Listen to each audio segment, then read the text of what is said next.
There is a moment in one of the early seasons of South Park where two coffee shop owners, a father and his twitchy son, sit at a kitchen table while a class of fourth graders tries to explain why the giant chain across the street is putting them out of business. The answer, when it finally arrives, is given by tiny pant thieves who appear under the bed at night. Collect underpants, ? Profit. Almost everyone who watches the show remembers laughing at that joke. Almost nobody talks about how that joke turned out to be the show's entire thesis on capitalism for the next quarter of a century. Tonight, we are going through all of it, from the gnomes to the heart of Wall-Mart, from Cartman's amusement park to Stan's frozen drink machine, from the Crack Baby League to the Amazon warehouse to the weed farm that ate Randy Marsh. So get comfortable, turn the lights down, settle in, we will be here a while. And if you have not subscribed to Papertown, it really does help us keep making these. The episode in question is called Gnomes. It aired in December of 1998, near the end of the show's second season, and on the surface it is a sweet, almost gentle story about a small business being crushed by a chain. Tweek Bros Coffee, owned by Mr. Tweek and his wife, sits on a quiet corner of the town. The shop has been in the family for years, the kind of place where the owners know your name and your order, the kind of place every animated town puts on the postcard. And one morning, a brand new Harbucks Coffee opens across the street with its bright lights and its branded cups and its standardized everything, and Mr. Tweek's hands start shaking even more than usual because he can already see how this story is supposed to end. The boys, Stan and Kyle and Cartman and Kenny, get pulled into it because their teacher gives them a current events project. They are told to write an essay about the new Harbucks and how it is hurting the family business. Mr. Tweek, in his quiet panic, offers to help them write it. He gives them notes, then suggestions, then more or less dictates entire sentences, and the boys nod along while the show, in its own gentle way, lets you notice that they are not really writing a paper. They are reading a paper that an adult has written for them. The lesson the show is sketching, lightly beneath the cute animation, is that what the boys are being told is true might in fact be true, but it is also being told to them for someone else's reasons. Around all of this, the underpants of Tweek's son, the always twitching young Tweek, keep going missing. He insists that something comes into his room at night and takes them. Nobody believes him.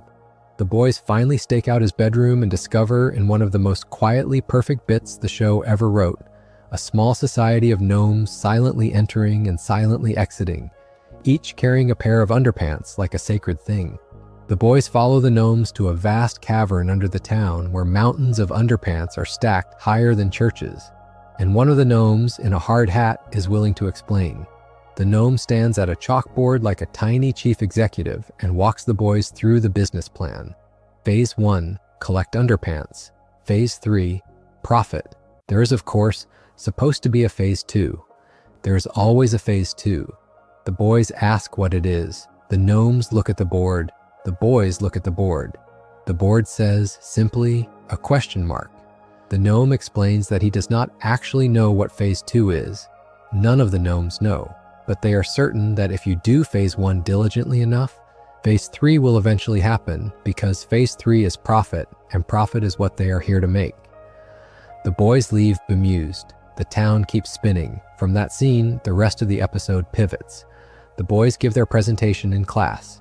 They are expected to repeat the lines Mr. Tweek gave them about how Harbucks is killing his small business.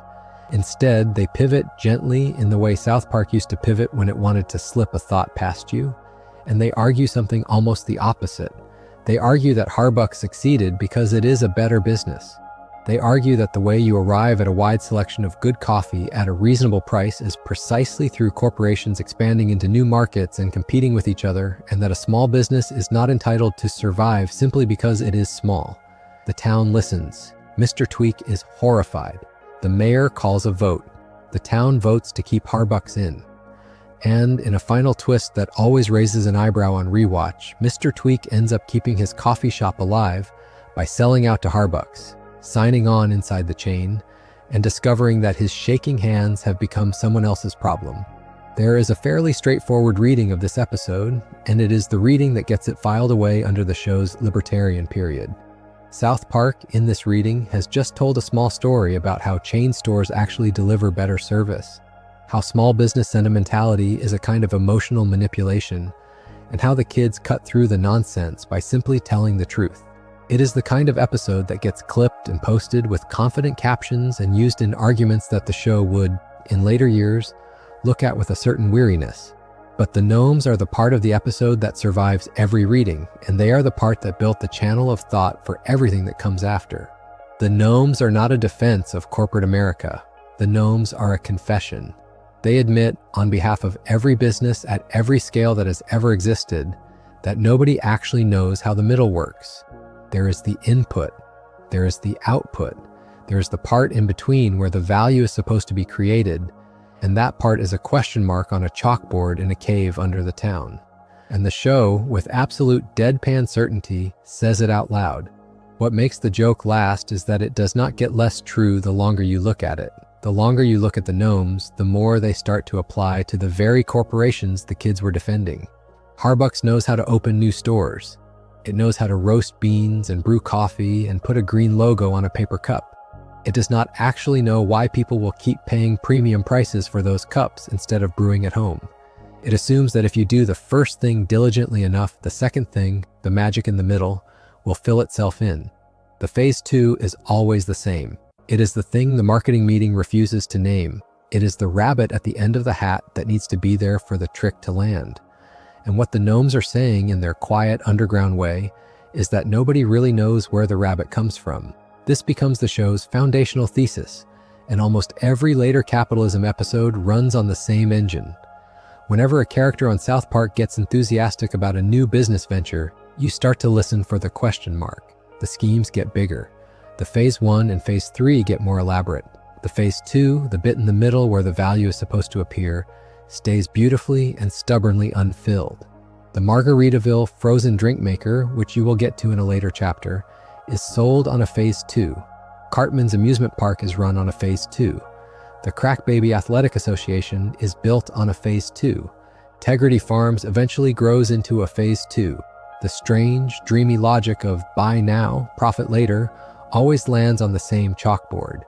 There is one detail in the Gnomes episode that goes by quickly and that has aged the best of all. The Gnomes are not doing nothing.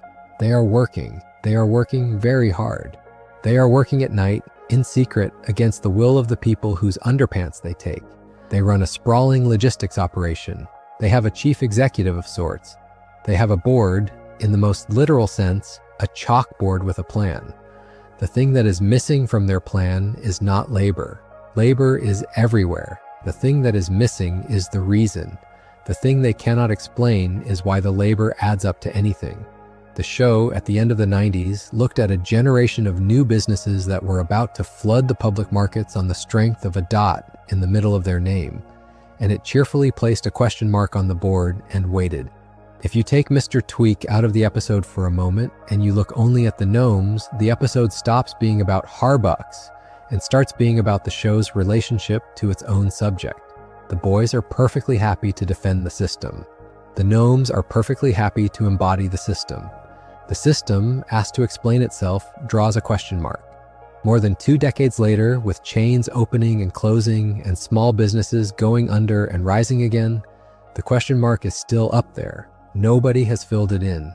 And South Park, season after season, episode after episode, keeps coming back to that chalkboard the way a dog goes back to a smell. Watch the cold open of almost any later Capitalism episode, and the rhythm is the same. A character gets excited about an opportunity. They do the work, they scale up. Something glorious is supposed to happen in the middle. Instead, something silly happens. Instead, a chicken is decapitated, or a chief executive is body slammed across a boardroom, or a 4th grader buys a theme park and bans everybody from it. The promised middle never quite arrives. The show is not predicting the failure of capitalism. Exactly. It is not even predicting the success of capitalism. It is just very patiently noting that the part everyone gets passionate about, the part everyone goes to war over, is the part that nobody can describe.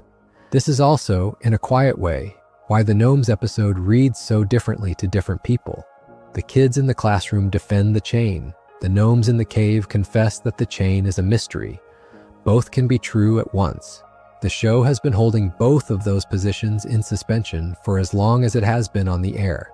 It is genuinely, sincerely, almost affectionately on the side of letting people open shops and sell things. It is also, with absolute conviction, on the side of laughing at anyone who claims to know how the value happens in the middle. The libertarian reading and the satirical reading both fit because the episode is built so that they have to. You can watch this rhythm at work in almost every business storyline that follows. Tweek Bros itself comes back in later seasons, in small ways, sometimes mentioned, sometimes shown, sometimes turned into something else entirely, once Tweek Jr. becomes a fully formed character in his own right. The coffee shop survives, the chain survives, both keep running. And the chalkboard in the cave under the town, in the show's imagination, is never erased. The plan is still up there. Phase 1, Phase 2, question mark. Phase 3, profit. It is worth saying out loud what the show resisted doing in this episode, because the restraint matters. South Park did not, at the end of the 90s, take the easy route of either side. It did not produce a sentimental, save the small business kind of episode where the boys rally the town and Harbucks slinks away in defeat. It also did not produce a pure capitalism is good kind of episode where the boys triumphantly tell a hand-wringing father that his business deserved to die. It did something stranger. It let the boys defend the chain. It let Mr. Tweek keep his job inside the chain. It let the gnomes confess that nobody knows what is going on. And then it walked away, leaving the audience to figure out which of those three positions, if any, was the one they were supposed to take home. That refusal to land cleanly is one of the things that makes the episode and the show hold up. Most political satire wants you to leave with a position. Most economic satire wants you to leave angry or relieved or correct. South Park rarely wants you to leave correct. It wants you to leave a little bit nervous about the chalkboard in the cave. And as the show ages, as Stan grows older, as Randy goes through his arc, as the streaming specials get longer and stranger, that nervousness becomes the dominant tone. Everyone is doing Phase 1. Everyone is hoping for Phase 3. Phase 2 is still a question mark. There is one more thing worth saying about the Gnomes episode before moving on, because it shapes how the show treats every subsequent business episode. The Gnomes are not the villains. They are not the heroes either. They are not even really the punchline. They are presented with a sort of cheerful realism as workers. They have an industry, they have a process, they have an end goal. The thing the show finds funny is not that they exist, but that they imagine themselves as a serious going concern when, in fact, they cannot describe their own business model. The joke is not on the gnomes for being thieves. The joke is on every serious business presentation that has ever happened in a glass conference room, where someone in a suit walked aboard through a slide deck and the bit in the middle was, when you really pressed on it, a question mark dressed up in better fonts. For a sleep essay, this might be enough lore on a single episode, but the reason this one gets a long chapter is because everything else in the show's relationship to capitalism builds on it. When the show returns, 4 seasons later, to do an entire episode on amusement parks and ownership, the chalkboard is still there in the background. When the show returns, 6 seasons later, to do an entire episode on Wall-Mart and the mirror that lives at its center, the chalkboard is still there. When the show returns, more than a decade later, to do a trilogy on Black Friday and console wars and corporate violence, the chalkboard is still there. When Randy Marsh, in late seasons, starts selling weed in mason jars with his own face on the lid, the chalkboard is still there, propped quietly against the side of the barn.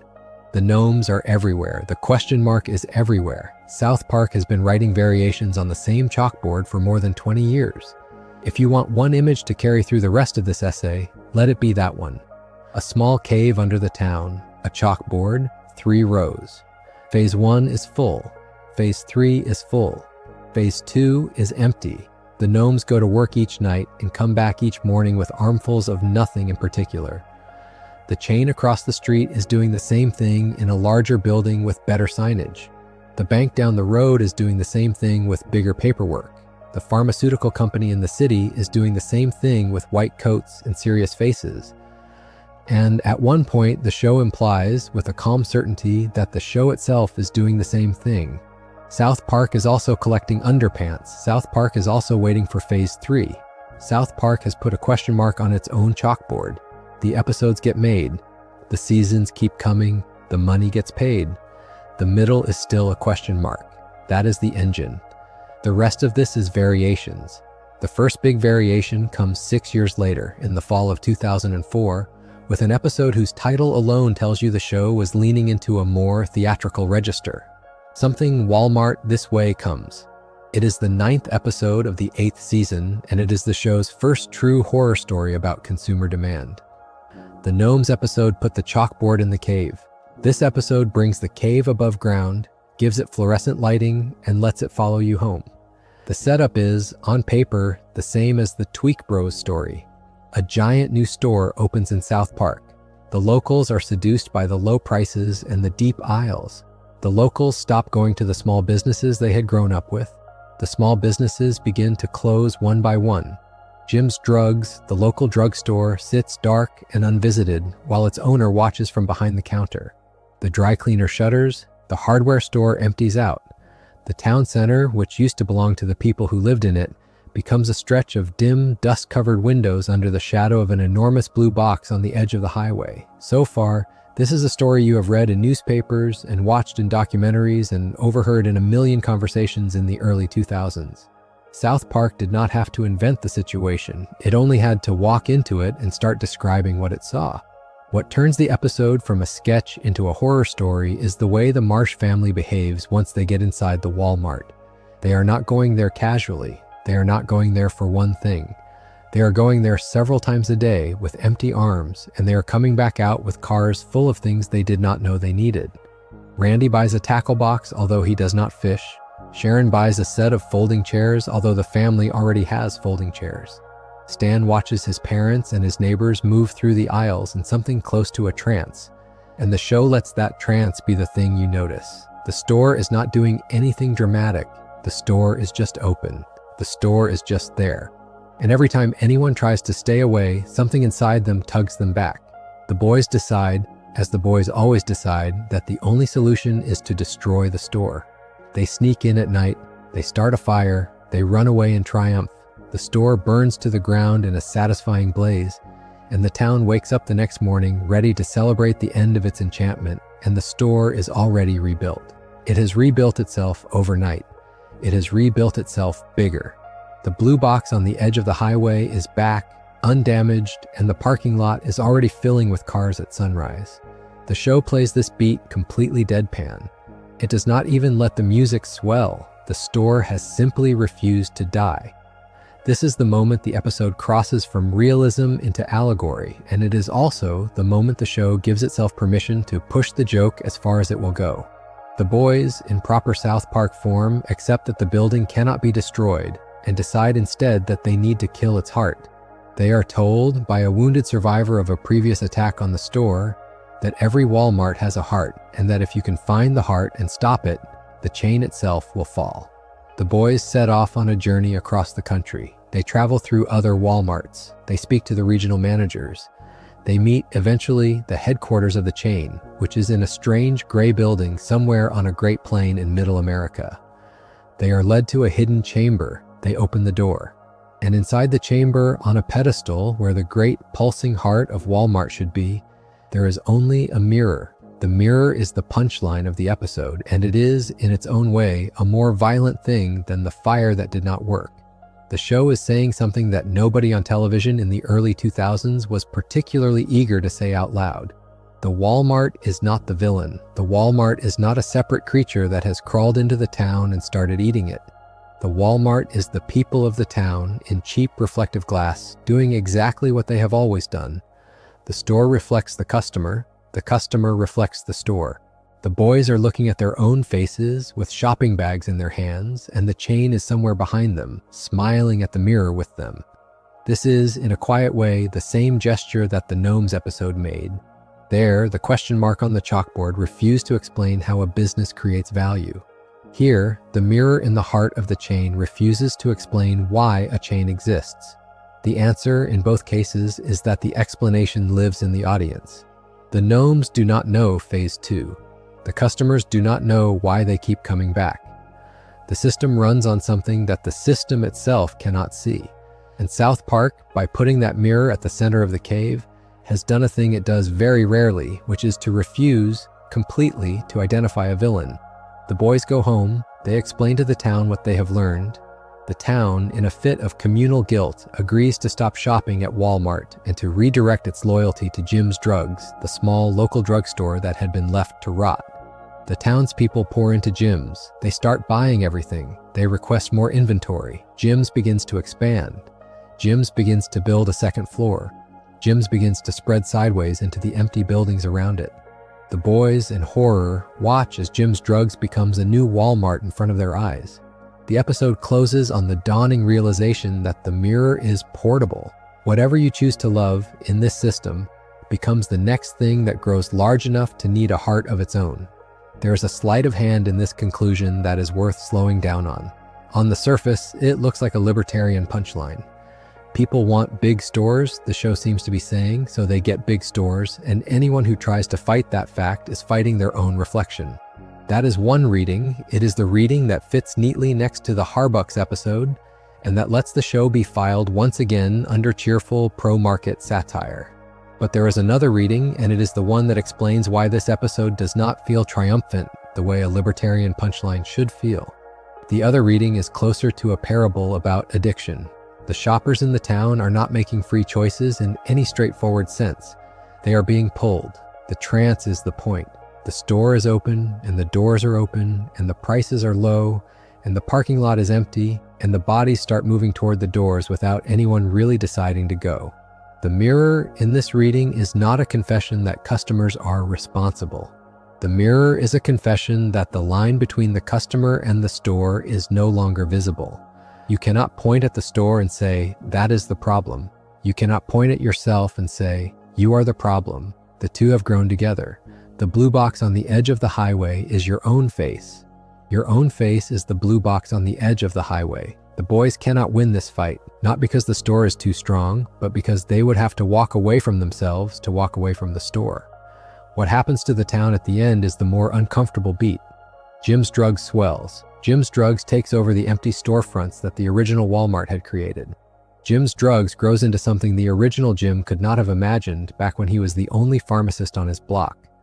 The show is telling you with absolute clarity that the cycle does not care which sign is on the door.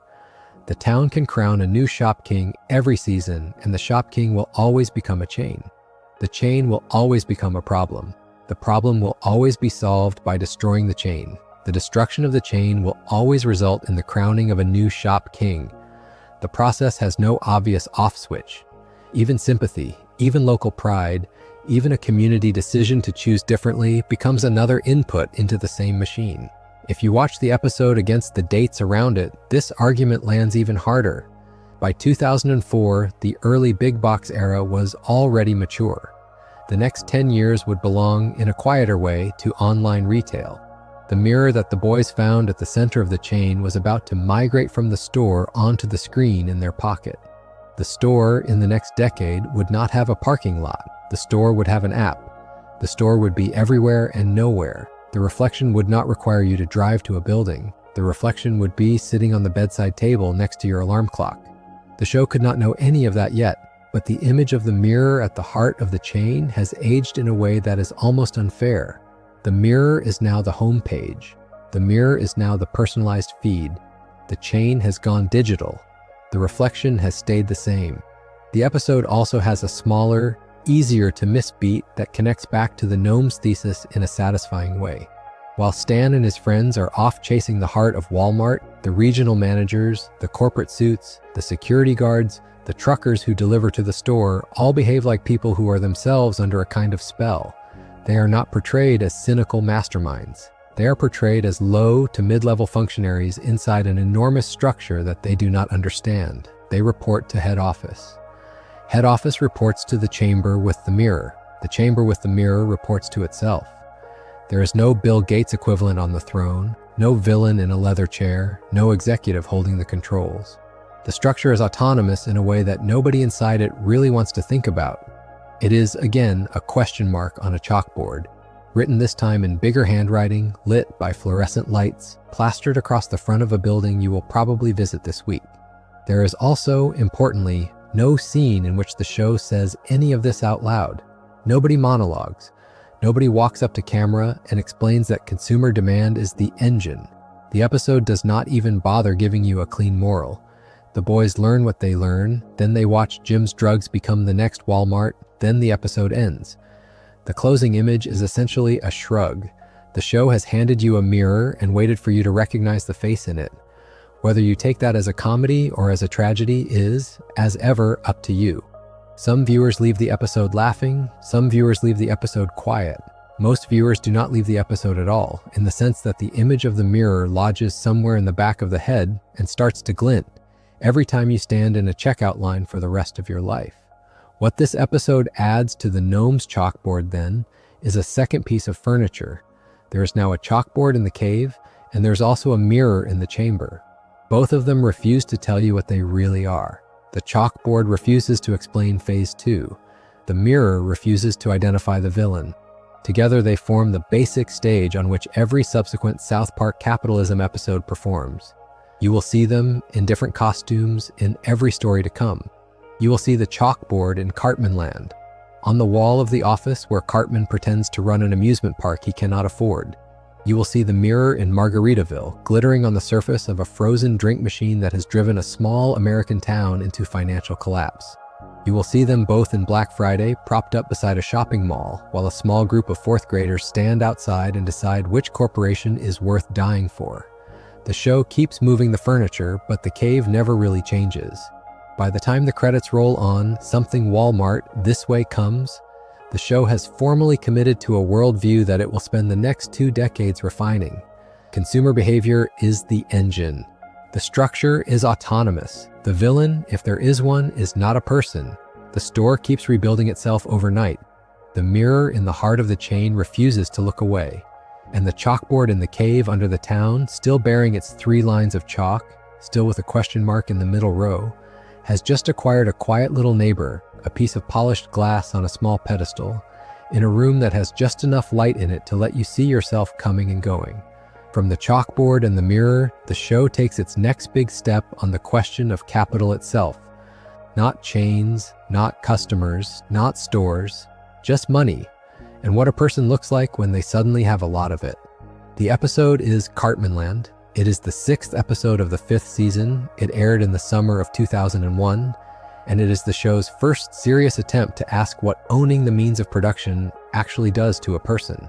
The fact that the person in question is a 4th grade sociopath only sharpens the point. The setup is, by South Park standards, almost tender.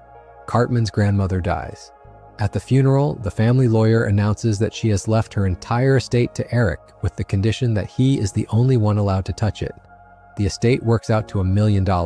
Cartman receives the check and accepts the check, and his eyes do not even widen because Cartman has already understood, in the second or two between the lawyer saying the number and the check appearing in his hand, exactly what he is going to do with the money. He is going to buy something nobody can stop him from owning. He is going to buy the small local amusement park on the edge of town. He is going to call it Cartman Land. And he is going to use his ownership to do the single thing he wants more than anything in the world, which is to keep other people out of it. The episode then becomes one of the most accurate portrayals of pure ownership joy that television has ever produced. Cartman, with the deed in his pocket, has a sign painted with the new name, fires the staff, throws a chain across the gate, and starts riding the rides by himself. He films a commercial in which he stands in front of the roller coaster and addresses the camera directly. He explains that the amusement park is now his. He explains that almost nobody is invited. He explains that under no circumstances will the public be allowed in. The advert plays on every television in South Park, and the boys, watching, have the kind of slow, stunned reaction that the show reserves for things that should not be possible but somehow are. Cartman has used capital exactly the way capital is sometimes used in real life, which is to purchase the right to refuse. This is the first beat that needs to be sat with, because it is the beat that the show is going to ironize everything else against. Cartman is, in this short window, genuinely happy. He is not pretending, he is not performing for the camera, he is running through an empty amusement park, alone on a sunny day, screaming with joy. The rides are his, the cotton candy machines are his, the neon lights are his. He has all the time in the world. He has nobody to negotiate with. The contradiction at the heart of property has, for a few perfect minutes, been resolved in his favor. He owns a thing that other people want, and his ownership consists very purely of refusing them entry. This is, in many real economies, what wealth is actually for.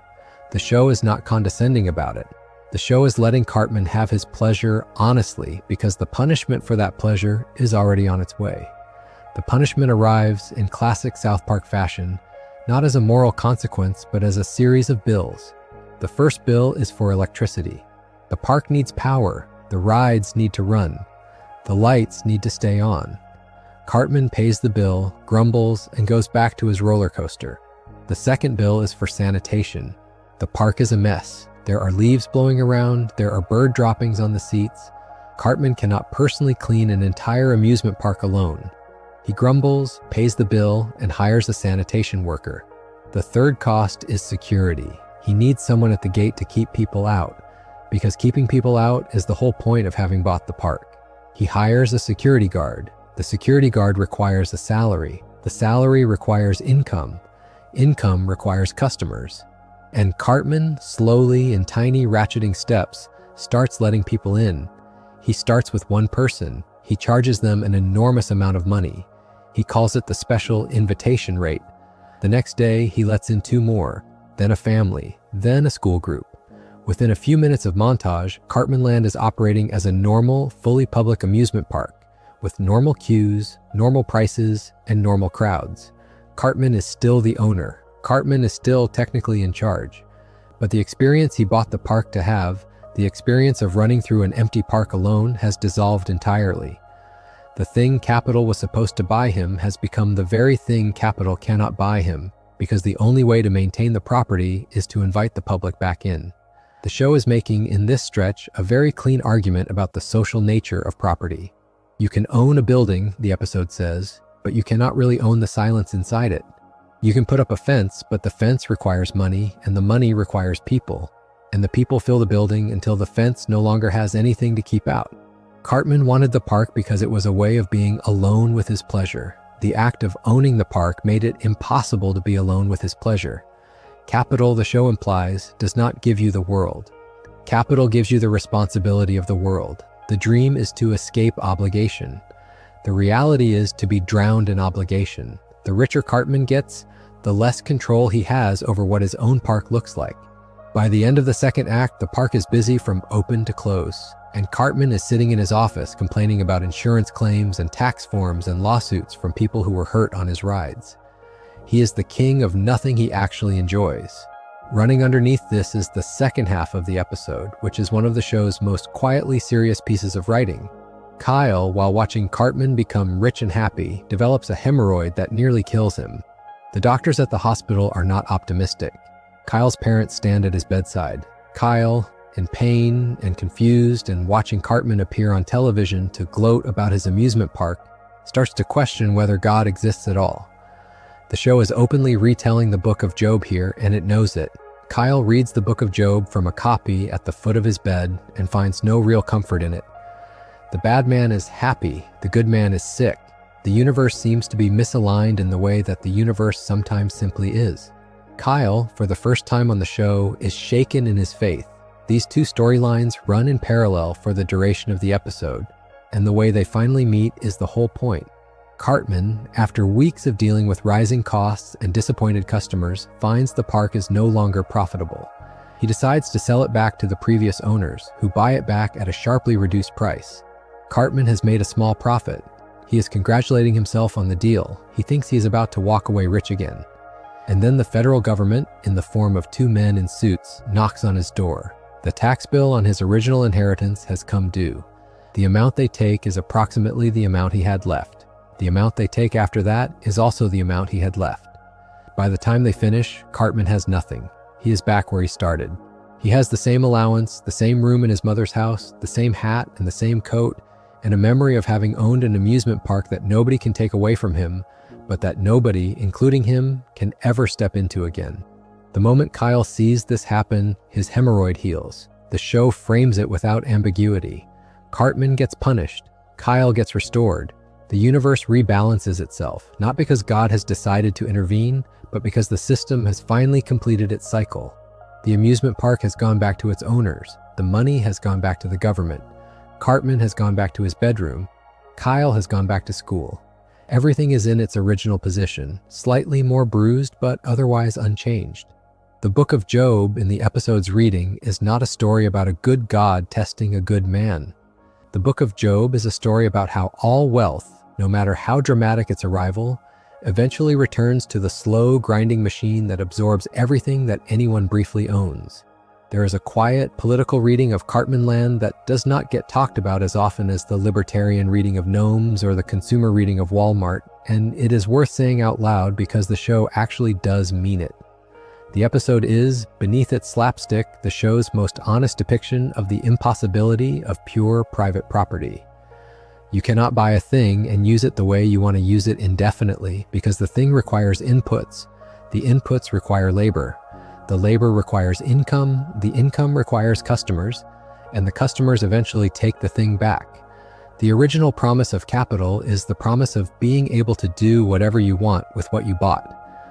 The actual experience of capital, as the show portrays it, is the constant, frantic management of the things you bought against the demands of the world that surrounds them.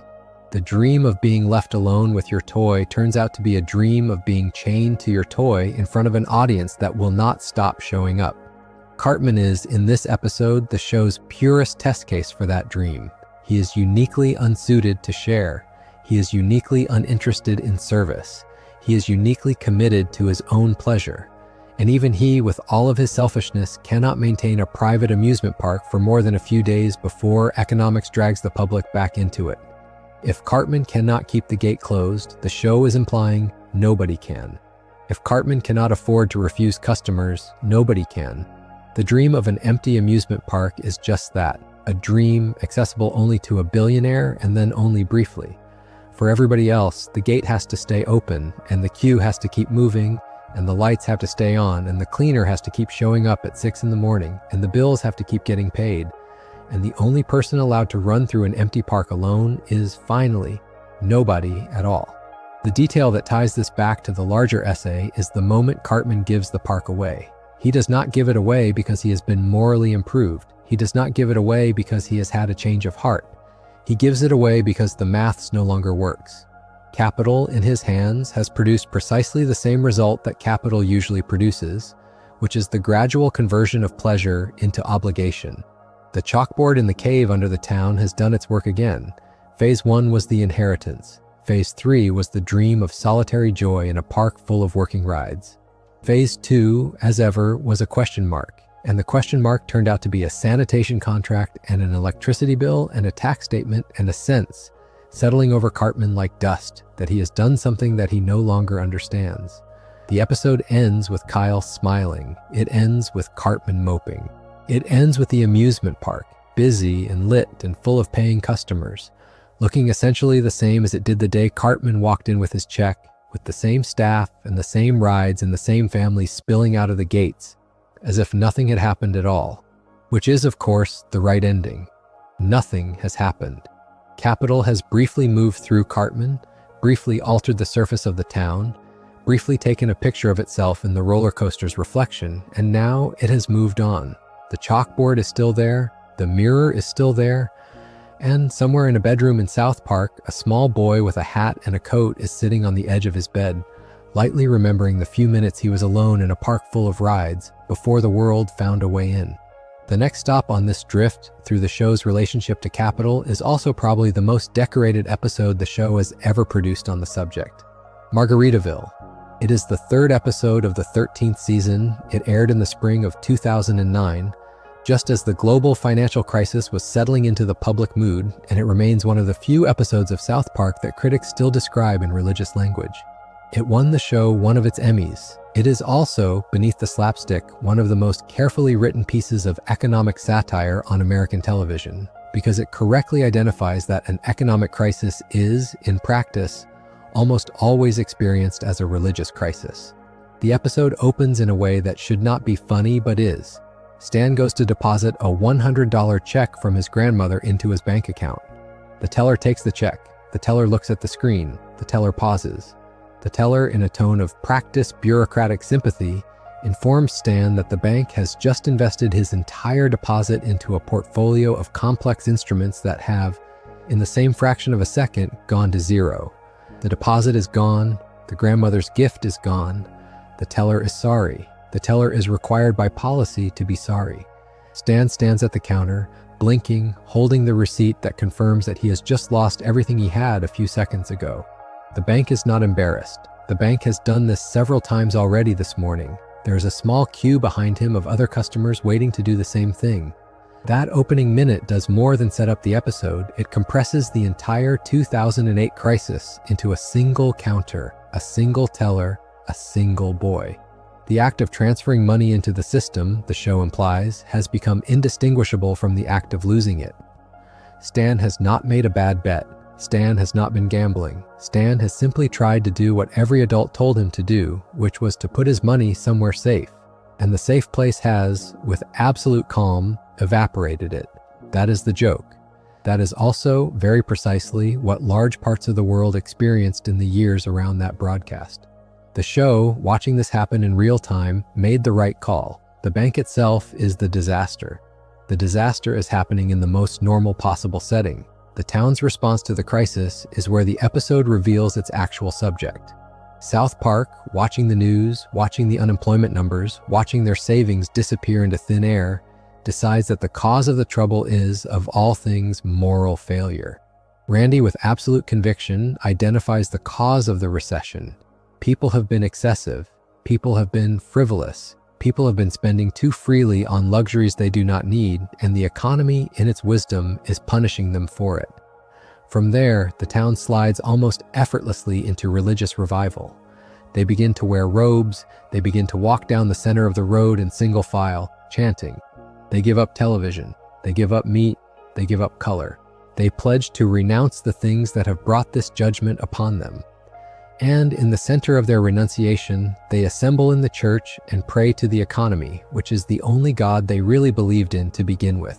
This is the part of the episode that has aged the best. The show is not mocking religion here, despite the imagery.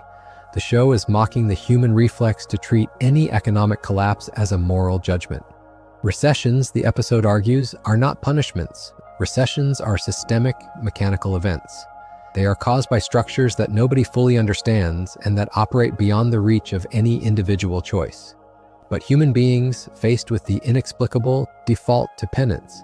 The town puts on robes because the town does not have the math. The town puts on robes because that is what people do when they are told, in language they do not understand, that something has gone wrong with the air around them. Once you see this, you cannot really stop seeing it. Every economic news cycle becomes a religious one. Every crash becomes a season of penance. Every recovery becomes a season of grace. The robes are always there in the background, waiting to be put on. Stan, watching this happen, is not satisfied with the explanation. He has not been excessive. He has not been frivolous. He had $100 and the bank took it. He decides, with the simple logic of a child, that the way to fix the situation is to return the thing that has caused all the trouble. The thing in question is the Margaritaville, a large branded frozen drink machine that his father bought on credit before the crash. Stan takes the box, slings it under his arm, and sets off across the country to give it back to whoever made it. This is the spine of the episode, and it is also, in retrospect, one of the cleverest plot decisions the show ever made. The journey of an object back through the supply chain becomes, on screen, a tour of the financial system itself. Stan brings the machine to the store. The store explains that the store cannot take it back. The store passes him to the supplier. The supplier explains that the supplier cannot take it back. The supplier passes him to a finance company. The finance company explains that the finance company has, in fact, sold the original loan on Randy's drink machine to a third party, who has bundled it with thousands of other loans, who has divided that bundle into tranches, who has sold those tranches to investors, who have sold those tranches to other investors, and who all now own a piece of Randy's frozen drink maker as part of a wider position in obligations they did not fully understand. Stan listens, holding the machine. The machine, in his arms, has now become a physical representation of every overleveraged consumer object in the country. He cannot give it back because there is no longer anybody for it to be given back to. The thing has been securitized out of existence. The thing exists only as the thing. The debt exists everywhere. The journey ends at the Federal Reserve. Stan, with his Margaritaville, is escorted past various security checkpoints and led into a chamber where the chair of the reserve, played as a kind of high priest, presides over a strange ritual. There is no boardroom, there is no spreadsheet. The chair consults a ceremonial wheel that he spins, and then he summons a chicken from a basket. And then he removes the chicken's head with a small ritual blade, and then he reads the resulting movements as a sign. The chair announces the decision of the reserve. Stan watches the chicken, Stan watches the wheel, Stan watches the people in robes around him nodding at the result. He has been led through the most important economic institution in the country, and what he has found at its center is, quite literally, a ritual sacrifice over a spinning wheel. The chalkboard from the cave has been replaced by a sacred book. The mirror at the heart of Wall-Mart has been replaced by a chicken on a stone. The question mark is still in the middle. The middle is still a question mark. It would be tempting to read this as a simple joke at the expense of the reserve. It is not that. The episode is not arguing that central banks are stupid or that monetary policy is mystical. The episode is arguing something stranger and more interesting. It is arguing that, from the point of view of the citizen who has just lost their $100, monetary policy is mystical. From the point of view of the family that does not know why their rent is no longer affordable, the reserve might as well be deciding things by chicken. The opacity is the point. The chair of the reserve does not have to be sacrificing chickens for the population to experience his decisions as if he were. The closer Stan gets to the center of the system, the less the system actually says. The boardroom is empty. The decision is unexplainable. The chicken does just as well as the model does just as well as the chicken. While Stan is making his journey, Kyle is back in South Park, watching the town spiral, and he is preparing the second half of the episode's joke. Kyle decides, in his quiet, fundamentally decent way, that the only way to lift the town out of its crisis is for someone to take on the burden of the town's debt themselves. He marches into the bank with an offer. He is going to apply for a credit card with no limit. He is going to use that credit card to pay every debt the town owes. He is going to become the holder of every burden the town has accumulated, and the town will, as a result, be free. The episode lifts Kyle, gently and with full intention, into the imagery of a Christ figure. He is dressed in white. He is approached in the bank lobby by people who lay their bills at his feet and ask for absolution. He grants it. He clears their accounts with a swipe of a black card from a major credit card company. He becomes, over the course of a few scenes, a kind of small American messiah, the savior of a town that has placed all of its faith in its accounts. By the time Stan returns from his journey with the Margaritaville under his arm, Kyle has already redeemed the town. The townspeople take off their robes. The townspeople go back to their lives. The crisis is over because Kyle has carried it on his own shoulders. The episode lands its final joke in the closing minutes, and it lands it with a precision that puts it in the conversation for the show's finest writing. A representative from the credit card company arrives at Kyle's house. He hands Kyle the bill. The bill is enormous. The bill is, in fact, the entire debt of the town, plus interest, plus fees, plus the strange compounding miracles of consumer credit. Kyle has not actually erased the town's debt. Kyle has consolidated the town's debt. He has transferred it from many small accounts onto one large account, and the company holding that one large account is now in the process of doing what credit card companies do, which is to demand payment with interest. The salvation was administrative. The salvation was an act of accounting. The crisis has not been resolved. The crisis has been transferred. Somewhere in the back office of the credit card company, the chalkboard is still there with its question mark, and now there is one more name on it. The reason this episode is treated almost reverently by people who think about economics on television is that it manages, in the space of half an hour, to dramatize three distinct ideas at the same time. It dramatizes the experience of losing money in an opaque system through Stan at the bank counter. It dramatizes the social reaction to losing money through the robes and the chanting. It dramatizes the institutional response to losing money through the chicken at the reserve. And it dramatizes the fantasy of redemption from losing money through Kyle and the black card. Each of those four things is, in real life, what people actually do or experience during a crisis. The episode is not predicting an event. The event has already happened. The episode is reflecting the event back, slightly slowed down, slightly heightened, in a form you can watch lying down without it ever feeling exhausting. What makes it fit into this larger essay is the way it confirms, for the third time, that South Park is not really arguing for a position on capital. It is arguing for a posture. The posture is, more or less, that the system is a religion run by people who do not understand it, served by congregations who do not understand it, propped up by rituals that nobody can defend in plain language, and held in place by the conviction, which is so strong it counts as faith, that something at the center is meaningful. The chair sacrifices a chicken, the teller deletes a deposit, the customer puts on a robe, the boy carries a frozen drink maker across the country. None of it makes sense. All of it goes on. And, in a final detail that ties Margaritaville back to the chalkboard episodes, the town does not learn.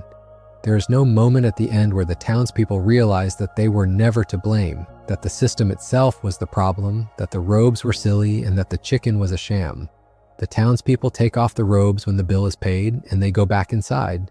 And they buy new things, and they take out new loans, and they prepare, in their own quiet way, for the next collapse. The cycle is the only stable feature. The cycle is what the show keeps showing you. The cycle is the question mark on the chalkboard, doing what question marks do, which is to remain a question mark no matter how many people you put in front of it. A couple of years after Margaritaville, the show pivots from the broad systemic to the sharply specific, and it produces what is, in its own quiet way, the most pointed argument about labor and value the show has ever made. Crack Baby Athletic Association. The 5th episode of the 15th season, broadcast in the summer of 2011, it is also one of the most controversial episodes the writers have ever attempted because it argues in a single 30-minute block that the structure of college sports in the United States, as it stood at the time, was uncomfortably close to the structure of antebellum slavery. The show does not imply this argument. The show does not hint at it. The show puts it in its main character's mouth in plain English and then dares the audience to disagree. The plot begins with Cartman discovering that the children's hospital is overrun with babies born to mothers addicted to crack cocaine. The babies, in the show's grim cartoon logic, are physically restless. They are constantly looking for something. They scrabble at the air. They scrabble at each other. Cartman notices that they scrabble particularly hard when there is anything resembling a small ball in their range. He places a small ball between two cribs. He watches the babies scrabble for it. He looks at the ball. He looks at the babies. He looks at the camera, and you can see the calculation happen behind his eyes. He has just discovered, in his words, an exploitable resource. He goes to Kyle. He pitches the league. He calls it the Crack Baby Athletic Association. He calls himself the commissioner. He sets up a court in his garage and invites paying spectators to watch the babies fight each other for the ball. The episode does not pretend this is a normal venture. The episode wants you to be repelled. The garage games are not played for sentimental reasons. They are played for money. The babies do not consent. The babies cannot consent. The babies are not paid. The audience pays Cartman. Cartman pockets the money. He pays his costs. He buys uniforms for the babies. He scales the operation. He starts running tournaments. He starts producing branded merchandise. He starts attracting attention from outside South Park, and outside attention, in this episode, is where the satire snaps into focus. Because the people who arrive to take an interest in Cartman's League are not drug enforcement officers. They are not social workers. They are not a hospital ethics board. They are a video game company, the in-show stand-in for the real-life publisher of major college sports games. They want to license the Crack Baby Athletic Association as a sports title. They want to put the babies on the cover. They want to give them stats and abilities and ranked profiles. They want to sell that title to fans of the league. And in their pitch meeting, in one of the most quietly devastating jokes the show has ever made, they explain to Cartman that under no circumstances will any of this money go to the players. The players are amateurs. The players play for the love of the game. The fact that the players are infants, the fact that the players are not capable of love or of the game, does not matter. The structure of amateurism, the executives explain, requires that the people doing the work do not receive the compensation for the work. The structure is what makes it legal. The structure is what makes it profitable. The structure is the entire point. Cartman, hearing this, is briefly delighted and then briefly threatened. He had been planning to keep all the profits himself. The video game company is now planning to take a large piece of those profits, because the video game company is the one with the resources to put the league on television. Cartman tries to bargain. He fails. He realizes he is the smaller animal in this conversation. He retreats. He goes back to Kyle. He needs a new angle. He needs a way to be the one extracting value rather than the one being extracted from. And in the most famous scene in the episode, he finds it. He goes to Kyle, dressed in a white linen suit and a wide-brimmed hat in the costume of a southern plantation owner from the 1800s. He speaks to Kyle in a slow, almost theatrical southern accent. He tells Kyle that he's been thinking about how to structure the business properly. He tells Kyle that what he has, when you look at it honestly, is a workforce of human beings who produce value, who are paid nothing, who are housed and fed at minimal cost, and who are not legally permitted to leave. He has, he says in his costume, what amounts to a plantation. He just needs help running it. Kyle stares at him. Kyle does not, at first, know what to say. The show is making a single argument here, and it is making it without subtlety. The argument is that college athletics in the United States, at the time the episode aired, was a system in which young people, disproportionately from working class and minority backgrounds, performed extraordinarily lucrative labor for institutions that profited enormously from their performance, while being denied any share of that profit and being forbidden, by the league rules, from accepting payment of any kind from anyone. The episode does not argue that the comparison is exact. The episode argues that the structural similarity is uncomfortable enough that you have to look at it. It puts that structure in the most lurid costume it can find and walks it into the room. The discomfort is the point. The discomfort is also, in the show's view, the only honest response. What follows is a slow corruption arc for Kyle. He resists at first. He does not want to wear the costume. He does not want to talk about the babies the way Cartman is talking about them. Kyle is the conscience of the league, which is to say he is the moral resistance that always loses. He stays in the league, he participates in the operation, he helps Cartman negotiate with the video game company, he helps Cartman manage the press, he helps Cartman scale the operation up to a national level. The money is good, the income is steady. The babies, in his vague defense, are being fed. He tells himself this is enough, he tells himself this is fine. He keeps telling himself this even as the operation grows past the point where it can be described as anything other than what Cartman openly says it is. The slow corruption of Kyle is the show's portrait of how everyone in a system like this rationalizes their participation in it. You do not have to be Cartman to be inside the building. You just have to be willing to stay. The episode ends with the league collapsing under the weight of its own contradictions. But the collapse is not a moral resolution. The collapse is structural. The video game company gets its game out. The babies, as a population, age past the point where they can play. The garage closes. Cartman walks away with less than he had hoped for. Kyle walks away with a vague nausea that he cannot articulate. The video game executives walk away with their profits intact. The audience, in the show's reading, walks away from the league the way audiences usually walk away from a season ending, which is to say, without thinking about the players at all. The babies are not mentioned in the closing scene. The babies were never the point of the league. The babies were the labor, and the labor, when no longer convenient, is allowed to disappear from the frame. There is one detail in this episode that ages in a particularly interesting way, and that is worth marking, because it is a rare case of South Park being almost prophetic. The argument the episode makes, that college athletes should be paid for their work, that the amateurism rules are a polite cover for an extractive system, that the institutions profiting from these athletes have built their wealth on unpaid labor was, at the time of the episode's broadcast, considered a fringe position in mainstream American sports discourse. It was an argument made by labor activists and by a handful of academics and by, very occasionally, a sports writer with the patience to weather 1,000 angry letters. About a decade after the episode aired, the rules in question began to change. The structures the episode mocked were, in many of their specific details, modified to allow athletes to profit from their own name and image. The episode did not cause that change. The episode was not even the loudest voice arguing for it. But the episode was, in 2011, willing to say the unsayable thing on a piece of cable television in the most unrespectable costume it could find.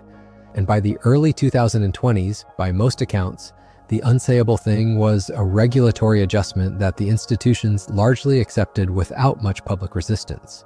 That track record is, in a way, the wider story of South Park's relationship to capital. The show is not always right. The show is not always nuanced. The show is sometimes overstated. The show is, in this episode, deliberately and provocatively overstated. But the show is also willing to look at a structure that the rest of culture has agreed not to look at, and to describe it in the bluntest possible language, and to insist that the audience sit with the discomfort of what they are seeing. The chalkboard from the cave is here too, but it has been moved. It is in the office of the video game company, on the wall behind the executive who is explaining why the players cannot be paid. Phase 1, Phase 2, Phase 3. The middle row is, as ever, a question mark. The question mark is, in this episode, what makes the whole operation legal? The deeper level to Crack Baby Athletic Association, and the reason it earns its long chapter in any honest essay about the show and capitalism, is that it is the first time the show acknowledges that the question mark is not always an accident. The question mark, the show is saying here, can be defended. The question mark can be enforced. The question mark can be the basis of legal structures, of league rules, of corporate contracts. The opacity at the center of capital is not just a metaphysical accident. The opacity is sometimes what is being sold. The opacity is what allows the people at the top to take the value. If everyone could see the value would be split differently. The question mark is not a bug in the chalkboard. The question mark is the asset. Once you take that idea seriously, the rest of the show's capitalism episodes start to read differently. The mirror in the heart of Wall-Mart is not just an accident of demand. The mirror is a thing the chain has placed there to prevent you from blaming anyone in particular. The chicken at the Federal Reserve is not just an absurd image.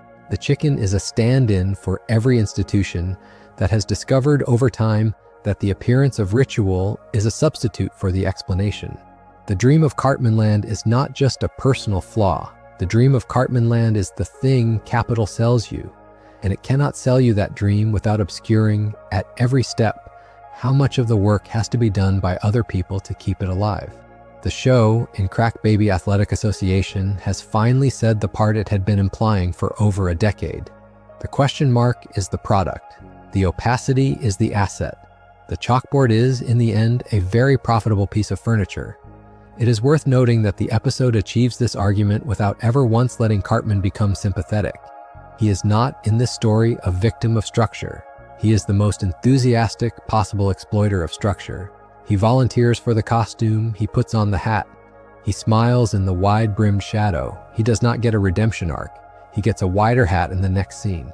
The show is using him to perform the structure, the way a good drawing teacher uses a single skeleton to demonstrate every pose. Cartman is what the structure looks like when it has a mouth. The mouth does not apologize. The mouth grins. And the league behind him keeps producing the same product with the same players on the same terms until the season ends and the next season begins and the structure does what structures do, which is to wait patiently for the next round of bodies to walk in through the open gate. The next chapter of the show's economic thinking is its longest, its strangest, and possibly its most theatrical, the Black Friday Trilogy. 3 consecutive episodes that ran in the back half of the 17th season in November of 2013, and that take the basic raw material of an American holiday shopping rush and turn it into a full medieval epic complete with banners, oaths, princesses, dragons, and at least one corporate execution. The episodes are titled Black Friday, A Song of Ass and Fire, and Titties and Dragons. The third title is a deliberately ugly joke about a real fantasy series, and it is also a clue that the show, in this stretch, has decided to treat consumer behavior as something approaching a religious war. The triggering question, on the surface, is which game console the boys are going to ask their parents to buy them. There is, at the time of the broadcast, a clean two-way market. The PlayStation 4 is about to launch. The Xbox One is about to launch. The boys in South Park are evenly divided. Cartman, in pure Cartman fashion, sees this division as an opportunity. He goes house to house, fourth grade family to fourth grade family and convinces them that the only way to secure the console of their choice at the famously absurd discount prices on the day after Thanksgiving is to organize into a disciplined faction and march on the mall together. The boys split into two camps. One camp wears the colors of Sony. One camp wears the colors of Microsoft. The town flies banners. Houses are decorated with sigils. Children swear loyalty oaths to their console of choice. The first episode of the trilogy treats this with a perfectly straight face. The kids meet at one another's houses in the woods at the edge of town and form alliances. They plan their entry into the mall. They debate strategy. They discuss who among them will be the front line and who will be the rear guard. They consider treason and the cost of treason and the slow drift of certain less reliable boys toward the other side. It is very explicitly a Game of Thrones parody in middle school costume. The medieval imagery is doing a particular kind of work. The show is saying with absolute conviction that the affiliations being negotiated here have the same weight in the boys' lives as feudal allegiances had in the world the costumes are borrowed from. The cause is a brand of game console. The seriousness is total. Underneath this, the show is making a quieter argument that it builds across all 3 episodes. The argument is that brand loyalty in a consumer economy occupies the space that political and religious loyalty used to occupy. People do not pick a console the way they pick a slightly more useful kitchen appliance. People pick a console the way people once picked a side in a civil war. The decision is identity. The decision is allegiance. The decision is felt to be moral. The corporations involved know this perfectly well, and they have, in the show's reading, designed the season around the harvesting of this feeling. Black Friday is not a sale. Black Friday is a high holy day. The mall is not a building. The mall is a battlefield. The boys are not customers, the boys are soldiers. Randy Marsh, meanwhile, has been hired as part of the mall's seasonal security force. He puts on the cheap blue uniform, he is given a torch, he is told to keep order. The mall manager, in a series of small scenes, briefs the security team on what to expect. Past Black Fridays have ended in injury. Past Black Fridays have ended in fatalities. Past Black Fridays have ended with security guards making their last stand at glass doors that gave way under the weight of the crowd. Randy listens. Randy is afraid.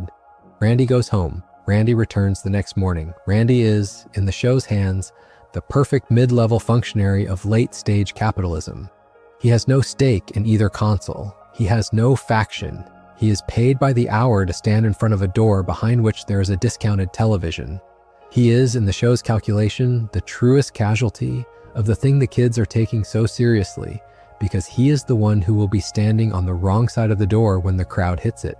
The second episode escalates the political maneuvering. The 2 factions form alliances. They divide territory, they argue about strategy. They consider for a long, slow stretch whether to attempt to enter the mall through the food court or through the front entrance. They worry about ambushes, they worry about double crosses, and in one of the cleanest jokes the show has ever landed, they realize that the entire structure of their conflict has been engineered by adults far away from South Park, who are not even aware that they personally exist. The boys are not, in this story, autonomous agents. The boys are the foot soldiers of a brand war that has been planned in boardrooms in Tokyo and in Redmond, and the brand war does not care whether they win or lose. The brand war only cares whether they show up. The boys, gathered in the woods, in their banners and their helmets and their painted faces, are at this exact moment the demand graph in some executives' quarterly report. The third episode is where the show takes the argument all the way through, and it does so by bringing in the executives themselves. Bill Gates, in pure cartoon form, arrives at the head of the Microsoft contingent. The head of Sony, also in pure cartoon form, arrives at the head of the PlayStation contingent. The 2 men are presented as rival warlords. The 2 men are presented as actual fighters. The episode stages, deliberately, a physical fight between them in a corporate office, and the resolution of the fight is not a negotiation. The resolution of the fight is a piece of cartoon violence in which one man kills the other with his bare hands. The show is saying very clearly that the relationship between these 2 corporations is not a marketplace. The relationship between these 2 corporations is a duel. The marketplace is the audience watching the duel. The marketplace is the village square in which the warlords settle their feud. The customers are the spectators. The customers are sometimes also the casualties. What lifts the trilogy above being just a clever costume drama is the small detail of how the boys end. They do not, in the final act, win. They do not, in the final act, choose a side that turns out to be correct. They do not, in the final act, discover that one of the two consoles was secretly worth their loyalty. They are, in the final act, simply exhausted. They have spent 3 episodes preparing for a battle that turns out, in the moment, to be unwinnable on its own terms. The mall opens, the crowd surges, the discounts evaporate inside the first 20 minutes. The boys are pushed and knocked over by adult shoppers who do not care about their banners. The boys' parents fight in the same crowd for kitchen appliances. The cause that had united the boys for 3 episodes is, in practice, indistinguishable from the cause that had united any random group of adult shoppers in the same building. The medieval imagery falls away, the factions dissolve. The boys go home. The consoles are eventually purchased on different days at different prices, with no banners and no oaths and no songs sung at the campfire. The Black Friday trilogy is, in this sense, the show's clearest statement that the spectacle of consumer choice is, very often, a spectacle. The drama is real for the people inside it. The drama is the engine for the people outside it. The drama is, in the show's words, a song of ass and fire. It is staged in 1,000 malls every November. It is reported on by serious-looking television anchors. It is studied in earnest by rearists and economists. It is felt deeply by the kids who care which console is theirs and by the parents who line up at 4 a.m. to get something at a discount. And it is, in the show's eye, also a small managed event in the larger ledger of 2 enormous companies who, win or lose, have already collected their margins on the way to the parking lot.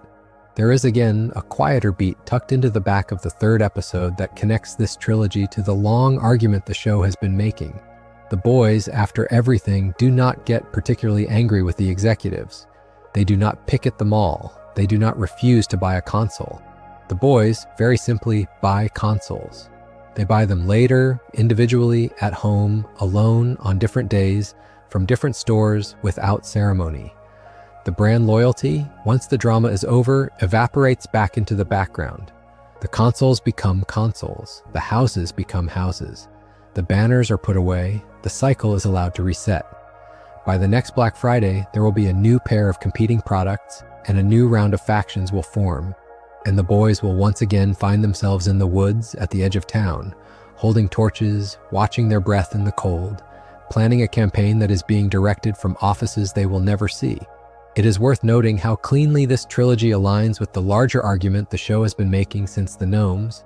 The brand war is a chalkboard. The boys are the workers. The Phase 2, the part where the brand loyalty turns into value, lives entirely in their imagination. The Phase 3, the profit, is calculated by the executives who fight each other in offices that none of the boys will ever enter. The mirror at the heart of Wall-Mart has been replaced by 2 mirrors held opposite each other in 2 different stores, each reflecting the other, each requiring a customer to stand in between them and decide which face is the right one. The chicken at the Federal Reserve has been replaced by a small focus group somewhere on the other side of the world deciding which color the next console will be. The structures are the same, the costumes have changed. There is also one beat in the trilogy that has, in retrospect, taken on an unexpected weight. The boys, late in the 3rd episode, slowly come to suspect that the entire console war might be a manufactured event. They start to compare notes. They start to question whose interests they have actually been serving. They start, briefly, to consider whether the right move is to walk away from the mall entirely, to refuse to participate, to stay home and play the old games they already own. The episode does not let them follow this line of reasoning all the way. The episode does not let them become tiny revolutionaries. The episode pulls them back to the mall in time for the doors to open, because that is what the structure requires, and the structure is what the trilogy is about. But the thought is there. The thought has been put on the chalkboard. The thought, the show is implying, is the thing every consumer in the system has briefly. The decision to ignore that thought, the decision to show up at the mall anyway, is, in the show's reading, the actual content of late-stage consumer life. Everyone has a moment of doubt.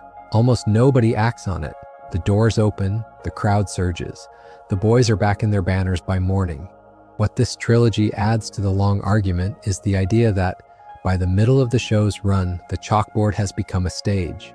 The cave has not gone away. The cave has just been redecorated. The question mark in the middle row is now lit by spotlights. The gnomes are now wearing branded costumes.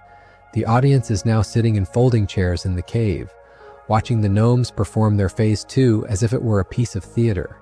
They cheer when their gnome wins. They mourn when their gnome loses. The chalkboard behind the spotlights is unchanged. Phase 1, question mark, profit. The play with new sponsors goes on. 3 years after the Black Friday trilogy, the show introduces what might be its most unexpectedly useful contribution to the language of late capitalism. They are small, they are round, they are purple, they have tiny faces, they are called member berries, and they first appear in the very first episode of the 20th season, in the autumn of 2016. On their first night on television, they look like a small visual gag. Within a few weeks of their introduction, they have become a kind of shared vocabulary for a feeling that did not have a name before. Nostalgia, treated as a product, packaged in fruit form, sold to a population that has come to need it the way an earlier population needed sugar. The way the member berries work in story is almost embarrassingly simple. They sit in a bowl on the counter. When somebody picks one up and starts to chew it, the berry talks. The berry says a few words in a small wheedling voice about something the chewer used to know. The berry asks whether they remember Chewbacca. The berry asks whether they remember the original films. The berry asks whether they remember a particular feeling from a particular afternoon a long time ago. The chewer's eyes go soft. The chewer smiles. The chewer picks up another berry. The berry gently asks the next question. And the show, watching the chewer chew, is doing what the show has always done, which is to identify with absolute clarity the moment a piece of culture becomes an addictive substance. This is, in the show's reading, the central economic discovery of the late 2010s. Nostalgia is no longer a side effect of culture. Nostalgia is the central asset of culture. The studios that own the old characters own a thing that the studios that make new characters cannot easily compete with, because the old characters arrive in the consumer's brain pre-warmed by 20 or 30 years of personal feeling. A new character has to earn the audience. An old character has only to be reintroduced, in a slightly updated costume, with a slightly louder soundtrack, in front of a slightly larger explosion. The audience does not have to be persuaded. The audience already loves the character. The audience already paid for the original ticket. The audience is now, in effect, paying again for a feeling they have been carrying around in their head for free.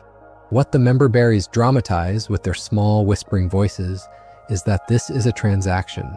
The berries are not pure. The berries are not gifts. The berries are sold. The berries are stocked. The berries are produced. The berries appear on shelves, in stores, in bowls, in living rooms, in numbers that grow throughout the season.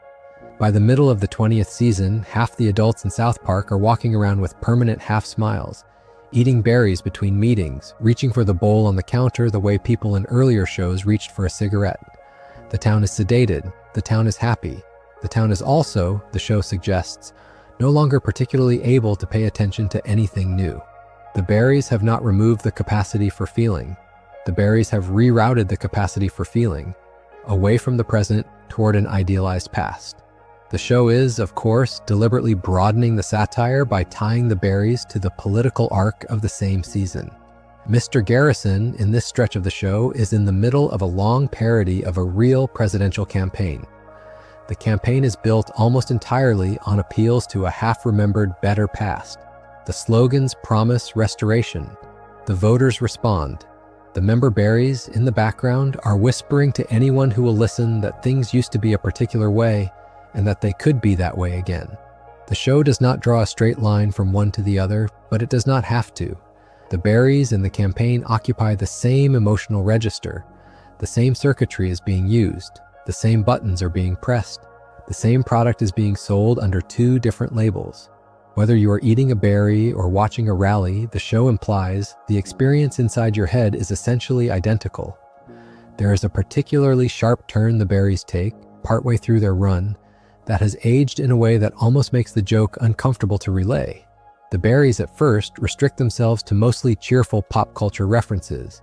They ask about old films and old characters. They ask about old toys and old songs. And then, as the chewer keeps chewing, the berries drift. They start to ask in the same wheedling voice whether the chewer remembers a time when certain groups of people were less visible in their town. They start to ask in the same wheedling voice whether the chewer remembers a time when certain political arrangements were different. They start to drift very gently from harmless nostalgia into reactionary nostalgia. The chewer does not notice the drift. The chewer keeps chewing. The smile stays. The eyes stay soft. The berry has rerouted from one neighborhood of memory into another, and the chewer has gone along with it, because the experience inside the head feels the same as it did at the start of the season. What the show is saying here is, again, structural rather than partisan. It is not saying that nostalgia for old films is the same as racism. It is saying that the apparatus that delivers nostalgia for old films is the same apparatus that delivers nostalgia for older social arrangements. The mechanism is shared, the chewing is shared, the half smile is shared, the little wheedling voice is shared. Once a culture has accepted the chewing as a way of life, the culture has accepted the apparatus, and the apparatus can be filled with any content the people stocking the bowl decide to put in it. The bowls in the show start to fill with berries that ask increasingly uncomfortable questions, and the chewers keep chewing, and the season carries on. It is worth saying out loud the thing the show is, with admirable courage, willing to admit about itself in the same arc. South Park, in 2016, was already in the middle of its second decade on the air. South Park is, in many ways, a piece of nostalgia in its own right. The audience that sits down to watch the show on a Wednesday evening has been watching the show since they were teenagers. The characters are unchanged. The opening sequence is unchanged. The animation style is unchanged. The voices are the same. The town is the same. The show is, in a real sense, a giant container of member berries that has been on the schedule since the late 90s. The writers know this. The writers are not pretending they do not know this. The member berry plot in this reading is the show looking at itself in the mirror and admitting that it is also part of the thing it is describing. You are watching in part because it is the same as it was. You are smiling in part because the smile is the smile you had when you were younger. The show, to its credit, does not let itself off the hook for this. The member berries return in later seasons. They make smaller appearances. They show up in bowls. They show up as villains in the streaming era specials. They are presented with increasing weariness as the unstoppable feature of the cultural landscape.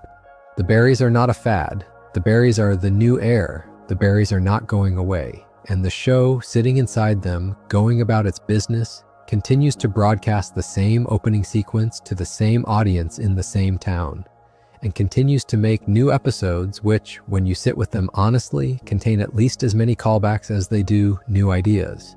The show is implicated in what it is describing. The show is allowed to be implicated. The show, the writers seem to be saying, would be lying if it tried to pretend otherwise. The member berries are, in this larger essay's terms, the show's contribution to understanding intellectual property as a form of capital. A film studio that owns a character is in possession of a renewable asset. An audience that loves a character is in possession of a recurring obligation. The character can be sold to the audience again and again in new costumes with new villains in new sequences, and the audience will return. The asset does not deplete. The asset, if anything, grows. Each new installment makes the character more lovable. Each new installment makes the audience more invested. The cycle, when run cleanly, is the closest thing to a perpetual motion machine that the entertainment business has ever found. The member berries are, in cartoon form, the visible image of that machine. The chewing is the cash flow. The whisper is the production schedule. The reason this episode group earns its long chapter, even though it is, on the surface, lighter than Margaritaville and less dramatic than the Black Friday Trilogy, is that it changes the show's idea of what capitalism actually is. Up to this point, capitalism in South Park has been about stuff. Stuff is bought. Stuff is sold. Stuff is owned. Stuff is hoarded. Stuff is dropped on the floor when the song ends. The member berries argue that the most valuable thing in the system is no longer the stuff. The most valuable thing in the system is the feeling. The studios are not selling the films. The studios are selling the warmth in the chest that the films can reliably produce. The corporations are not selling the products. The corporations are selling the brand affiliation that the products can reliably produce. The economy has, in this reading, become a system for delivering feelings to people on a schedule, and the feelings, like any other product, can be optimized, branded, packaged, and over time, hollowed out. There is one quiet observation in the member berries arc that deserves its own moment. The berries do not lie. The berries do not invent. The berries do not, in any meaningful sense, manipulate. The berries simply remind. The danger of the berries is not that they create a false memory. The danger of the berries is that the act of remembering, performed at the right volume and at the right frequency, becomes its own form of paralysis. The chewer who is constantly reminded of a happier past does not, in the show's reading, do anything to make the present better. The chewer simply chews. The chewer simply sits. The chewer simply waits for the next berry to be delivered. The cultural and political consequences of this are large, but the economic consequence is, in some ways, the most damning. The chewer is, in effect, a customer who has been delivered a product so emotionally efficient that no further purchase is required to keep them docile. The economy has solved itself for a particular kind of consumer. The consumer is more or less content. The consumer is also no longer entirely awake. What this adds to the show's running diagram of capitalism, the chalkboard and the mirror and the chamber, is one more piece of furniture. There is now a bowl. The bowl is full of small purple berries. The bowl sits on the counter in the kitchen of every house in the town. The berries whisper at all hours. They whisper the same things in slightly different voices. They are restocked once a week by a polite delivery driver in a branded van. The chalkboard by now is half buried in chewed husks. The mirror by now has a faint purple tint. The chicken at the chamber is by now also chewing, and the town, lit by soft lamps, is sitting in the half-dark, eyes half closed, mouth half smiling, lightly remembering things that did not exactly happen, while the next season of the next franchise quietly assembles itself in a corporate office in a city far away. By the time the show gets to the late 2010s, the cave under the town has been redecorated again. The chalkboard is still there, the mirror is still there, the bowl of berries is on the counter, and there is, in the corner, a new piece of architecture, a small loading dock, a van, a boxed product on a conveyor belt, a worker standing at the end of the belt, looking very tired.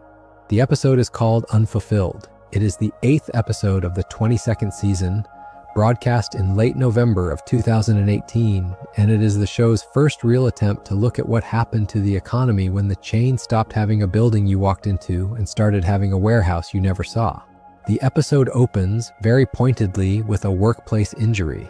An employee at the new Amazon fulfillment center that has opened on the edge of South Park is crushed by a falling stack of boxes. He does not, in the show's grim cartoon logic, die. He does, however, become permanently pinned under the boxes, where he remains, conscious, talking, for the rest of the episode. The other workers leave him there. The boxes around him are too heavy to move. The shift continues. The orders keep coming in. The conveyor keeps running. The pinned worker, in the background of various later scenes, occasionally speaks, occasionally complains, occasionally begs for somebody to do something about his situation. Nobody comes. The orders are more important than the body. The body, in the show's reading, is a resource that has briefly failed and that will be replaced in due course. This is, on its surface, an extreme image. The show is not being subtle. The show does not want to be subtle. The show, for the second time in this essay's roster of episodes, is making a structural argument by exaggerating to a point that nobody can comfortably look away from. The point is not that Amazon literally pins its workers under boxes. The point is that the structure of the modern fulfillment economy treats the bodies of its workers as a low-cost input that can be replaced when it is damaged, and that the structure has been carefully designed so that nobody in the chain, from the customer placing the order to the executive setting the targets, has to confront the body in question for more than a second or two before moving on. The pinned worker in the warehouse is, in the show's cartoon logic, what is always there but never seen. The episode insists that you see him. The episode insists that you keep being aware of him. The episode keeps cutting back to him, slowly, painfully, throughout the half hour, in case you have somehow managed to forget. Around the warehouse, the rest of South Park has organized itself into the standard early online shopping era. The boys order things constantly. The deliveries arrive constantly. The packages pile up on the porches. The parents do not know what is in most of the boxes. The boys do not know what is in some of the boxes either. The orders have, at this point in the cultural cycle, become almost automatic. The act of buying has been so smooth that it no longer requires a decision. A thought appears. The thought wants something. The thought taps a screen. The something arrives the next day. There is no friction. There is no consequence.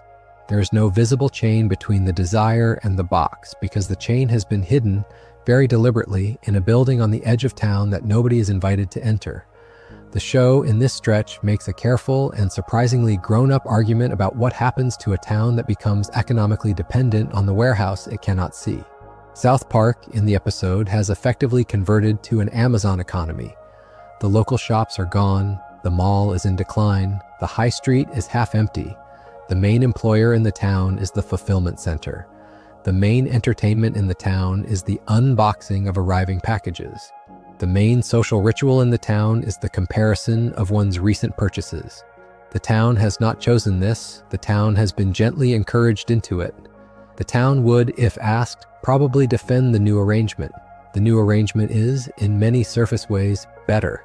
The new arrangement is cheaper. The new arrangement is faster. The new arrangement is more convenient.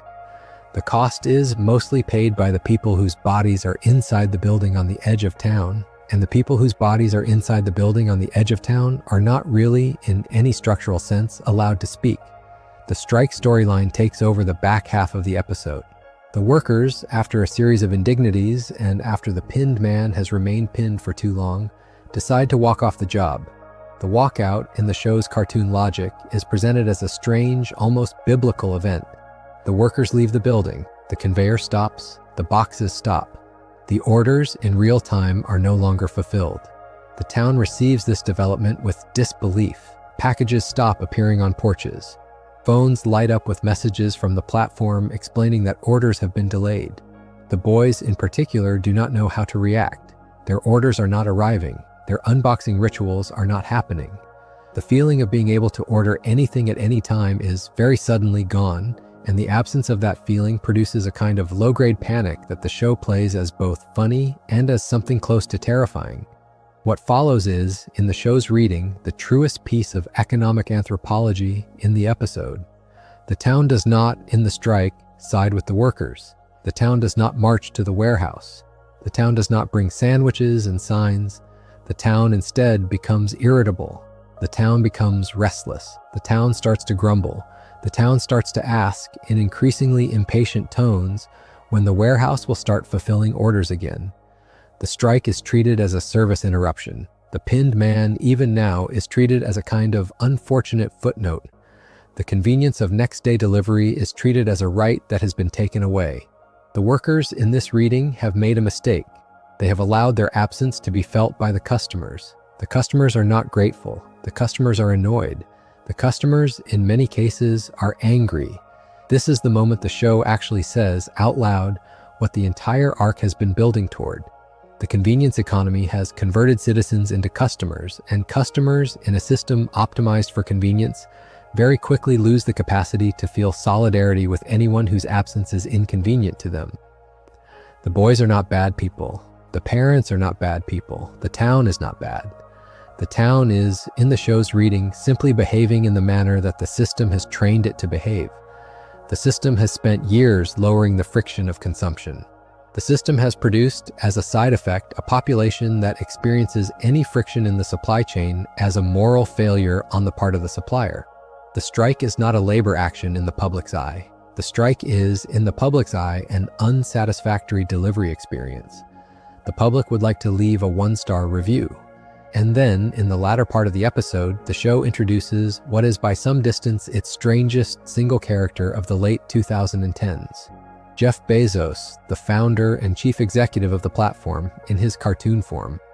He does not look like the real man. He looks almost identically like the alien antagonists from an early science fiction series, the ones with the enormous exposed brain and the small, frail body.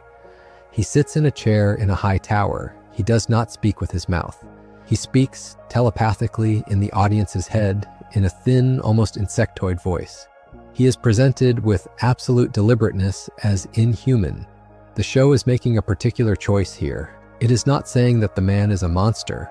The show is saying that the position the man occupies, the very top of an enormous, distributed, automated, opaque global logistics platform, is no longer really a human position.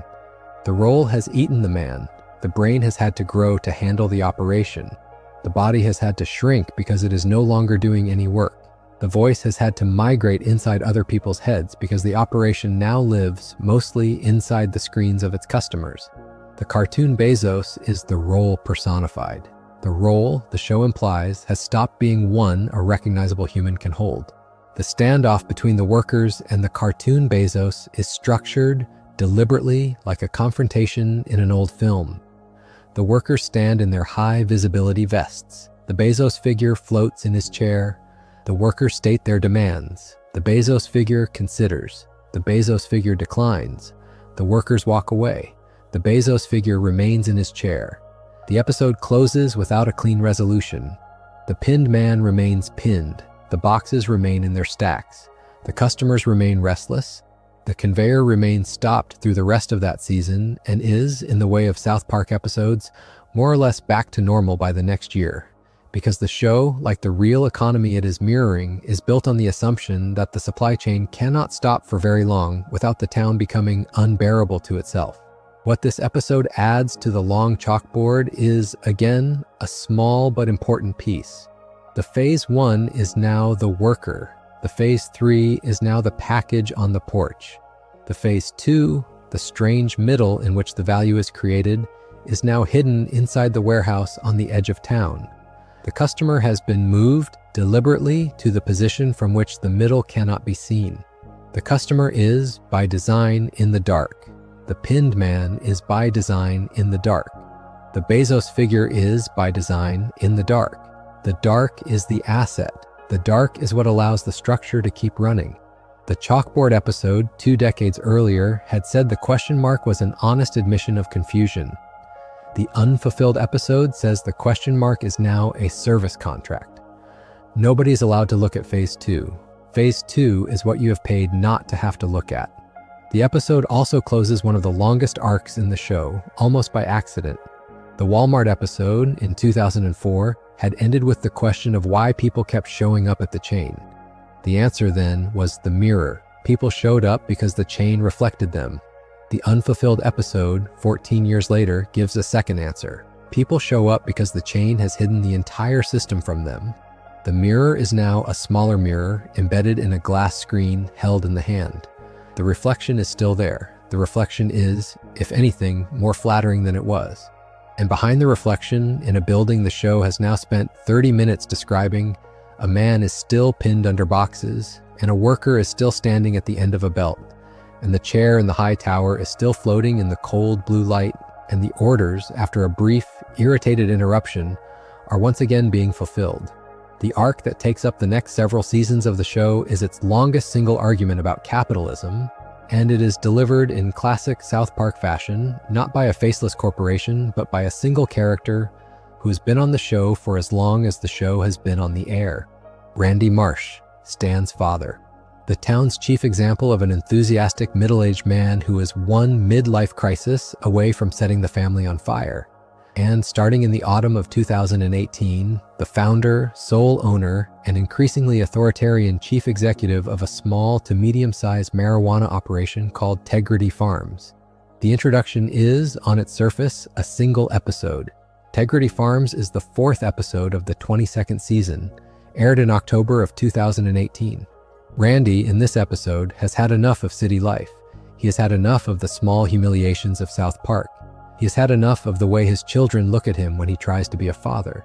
He decides, with absolute, completely uncoached confidence, that what his soul is missing is land. He buys a farm, he buys a tractor, he puts on overalls, he grows a beard, he starts a small marijuana operation in the front field, and he begins to use, with the certainty of a man who has just discovered the word, the term that gives the farm its name, Tegridy. The southern accented mispronunciation of integrity, the thing he claims his life has been missing, the thing the city, in his telling, no longer permits a man to have. He believes, come back to the land to find it. This is a familiar character arc, and the show plays it at first almost gently. Randy is being ridiculous. Randy is always being ridiculous. The Tegridy Farms setup is, at its core, a midlife crisis with a small business plan attached. The show could very easily have done a single episode joke on the idea and moved on. The show instead makes the decision to let Randy keep the farm. The farm appears in the next episode. The farm appears in the next season. The farm appears in the season after that.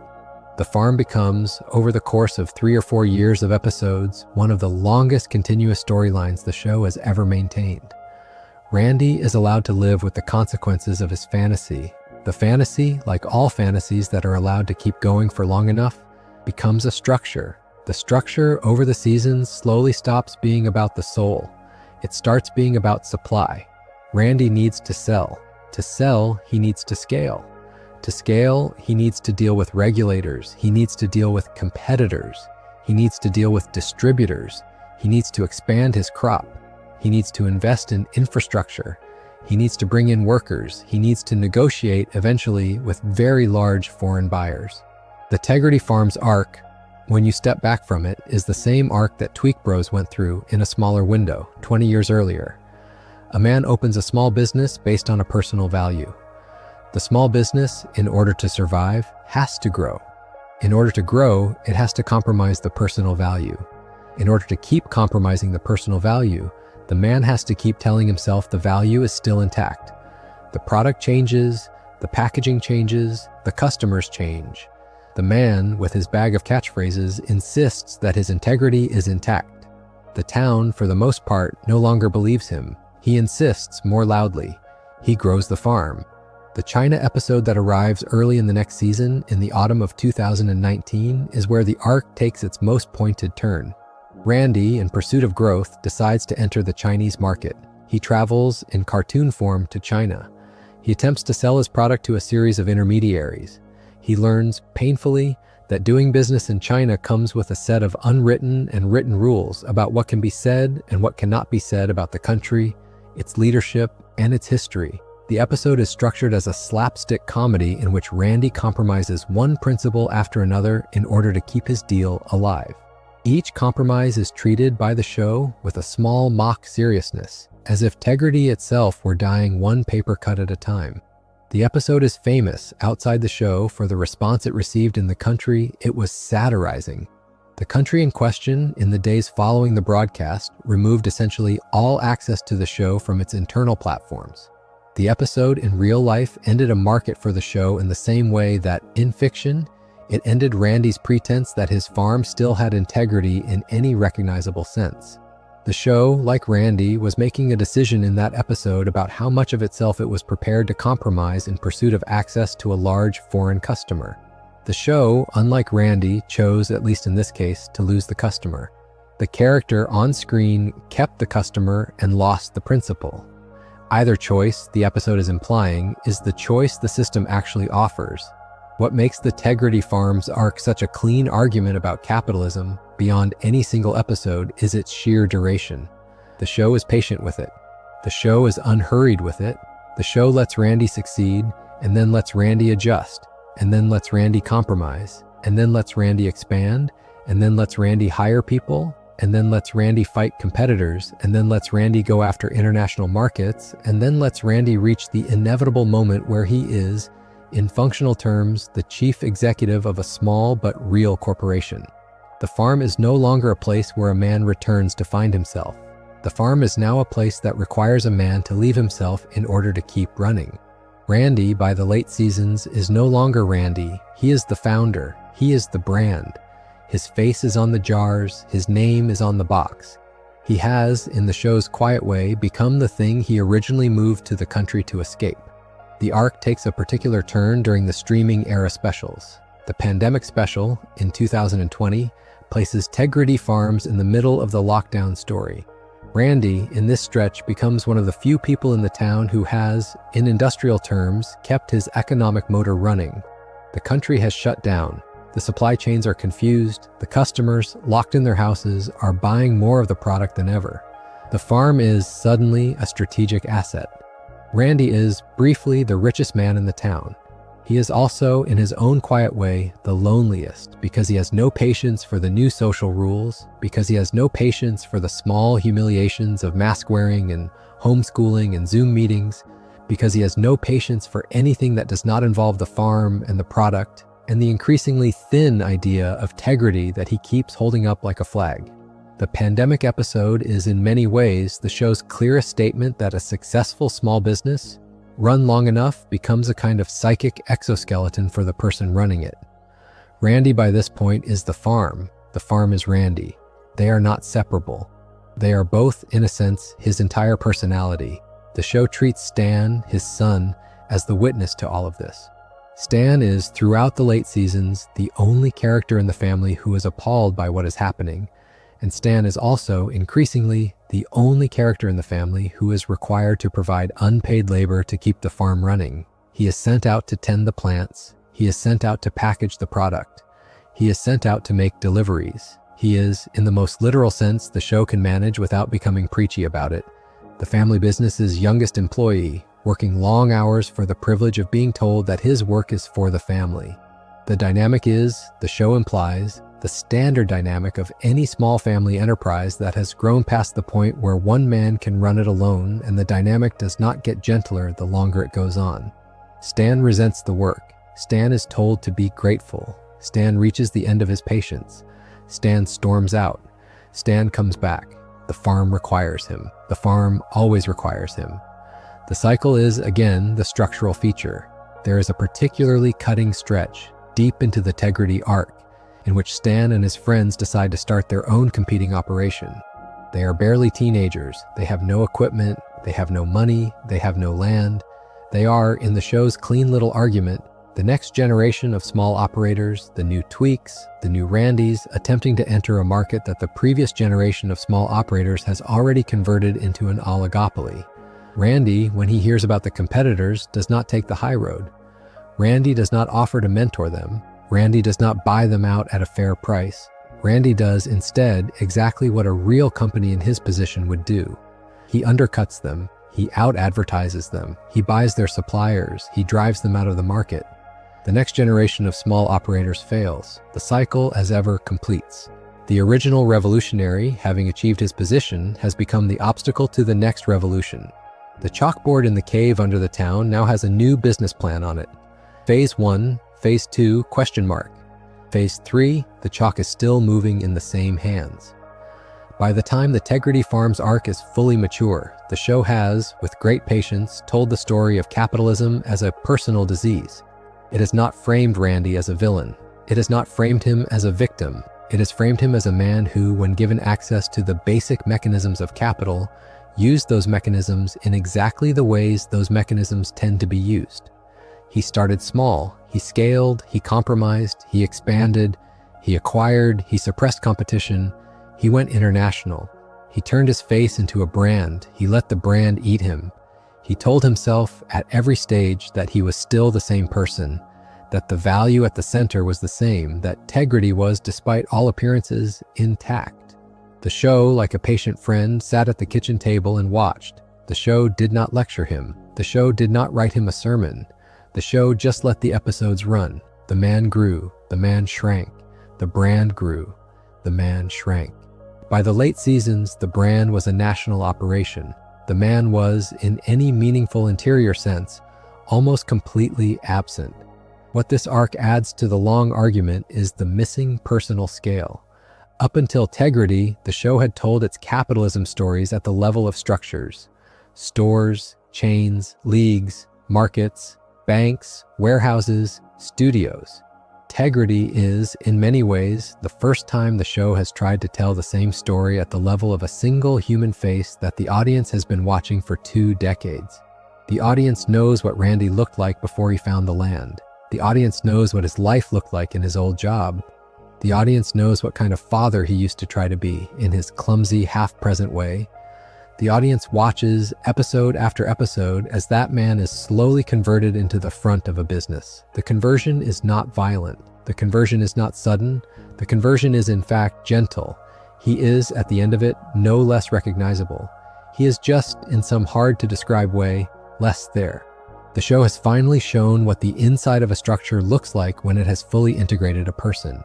The integration is total. The integration is also, for the audience, the saddest thing the show has ever shown about a recurring character, because the show is not allowed to mourn it, because the show is, by its own rules, not allowed to break the joke. The joke is that Randy is still Randy. The truth, underneath the joke, is that Randy has been replaced by a logo with a southern accent and a beard. Around all of these big set pieces, the show has, over its long run, also dealt with capitalism in smaller, faster, sharper increments. These are the half episodes and the second acts and the running gags that, on their own, would not justify a full chapter, but that, taken together, fill out the rest of the diagram. They are worth walking through in a single block, the way you might walk through a row of smaller paintings in a museum after spending an hour in front of the big ones. One of the cleanest of these is the Yelp episode called You're Not Yelping, which is the 4th episode of the 19th season, broadcast in 2015. In it, Cartman discovers that posting reviews on a restaurant rating platform gives him a small but consistent form of power over the people who serve him food. He claims, with absolute confidence, to be a Yelp reviewer. He behaves accordingly. He demands free items. He demands special attention. He threatens the staff, when he is unhappy, with a 1-star review. The other boys, watching this work, decide to start doing the same thing. The 4th graders of South Park become, over the course of the episode, an army of small Yelp reviewers, terrorizing waitstaff at every restaurant in town. The restaurants, in self-defense, develop their own ways of dealing with these reviewers, most of which involve, in the show's grim cartoon logic, doing things to the food that the reviewers will never see. The episode is, on its surface, a joke about online review culture. Beneath the surface, it is one of the show's clearest illustrations of what happens when a platform converts the customer into a low-level manager of the worker. The reviewer has no formal power. The reviewer has no contract with the restaurant. The reviewer has, however, been given by the platform the ability to materially damage the restaurant's economic situation with a few keystrokes. The platform takes no responsibility for this. The platform simply hosts the reviews. The customer takes no responsibility for this either. The customer simply expresses their honest opinion. The worker, in the middle, takes all of the consequence and develops the obvious defensive habits, and the system continues. The same season produces the show's most sustained look at advertising as an autonomous economic force. The episodes around sponsored content and the broader run of that 19th season introduce a character whose name varies depending on which version of her the boys are dealing with, but whose function is consistent. She is, in story, by most accounts, a sentient advertisement. She looks like a person. She acts like a person. She is, in her bones, a piece of marketing, slowly evolving into a more efficient piece of marketing, in the same way that earlier species slowly evolved into smarter species. The arc tracks her as she becomes more sophisticated. She is, by the season's end, indistinguishable from any other resident of the town. She has been integrated into the town's social fabric.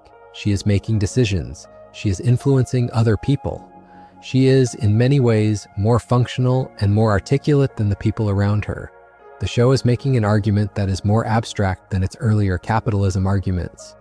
The argument is that advertising, given a long enough runway and enough computational power, will eventually develop into a kind of population in its own right.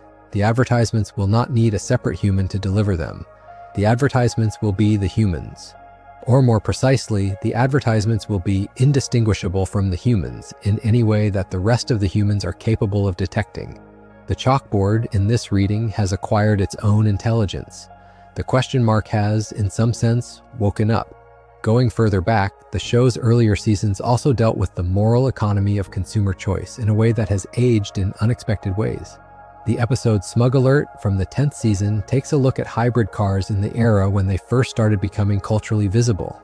The argument in story is that the hybrid car is being purchased less for its actual environmental impact and more for the symbolic act of being seen to have made the right purchase. The episode treats this kind of consumption as a literal environmental hazard in the form of a cloud of self-congratulation that hovers over the town. The argument is, again, structural rather than partisan. The episode is not arguing that environmentalism is wrong. The episode is arguing that consumer markets, given a moral category, will inevitably package and sell that moral category. And the package will, over time, become more important than the underlying thing the category was supposed to refer to. The hybrid is not the point. The act of buying the hybrid is the point. The act of being known to have bought the hybrid is the point. The cloud, in the show's cartoon logic, is what is produced when the purchase has become more important than the consequence. This is, of course, a pattern that repeats across many other markets in the years since. The cloud has spread. The show's 19th season is, in many ways, the season that gave the show its most sustained piece of urban economic satire. The narrative spine of that season involves the gradual gentrification of South Park itself. A new branch of a high-end grocery store opens. A new set of cycling lanes gets painted. A new district of artist rear restaurants emerges. The town is, very visibly, being upgraded. The character of PC Principal, introduced at the start of the season, is the public face of the upgrade, and the show is careful, throughout the season, to track the relationship between his particular brand of language policing and the economic changes happening around him. The argument the season is making, beneath its more obvious provocations, is that gentrification is a structural process, that the cultural changes around it are partly cause and partly cover, and that the actual machinery that converts an ordinary town into a high-end town is, as ever, the same chalkboard. The high-end store opens because the high-end store can extract more value per square meter than the previous tenant could. The cycling lanes get painted because the cycling lanes increase property values. The artist rear restaurants emerge because the artist rear restaurants can charge more for what is, in the end, the same plate. The cultural language wraps the process. The structural process keeps going. The cave is the same, the decorations have changed. Inside that season, there is also an episode called Naughty Ninjas that handles the late 2010s conversation about police funding in a way that is, structurally, an economic story. The town, in the episode, defunds its police force. The police, with nothing to do, drift away from their usual posts. A marijuana dispensary, taking advantage of the vacuum, expands aggressively, hires its own private security, and effectively becomes the new authority in the part of town the police had previously patrolled. The shift is not, in the episode, framed as a moral disaster. The shift is framed as a basic economic substitution. A public service was removed. A private operator filled the space. The private operator now provides, in a different way, with different incentives, with different accountability structures, the rough functions the public service used to provide. The episode is, more than almost any other in its era, a clean illustration of the way that capital tends to flow into any gap that has been left by the retreat of public institutions, and to fill that gap in its own image with its own products attached. The cave, again, is bigger than the cave used to be. The chalkboard is closer to the center of town than it used to be.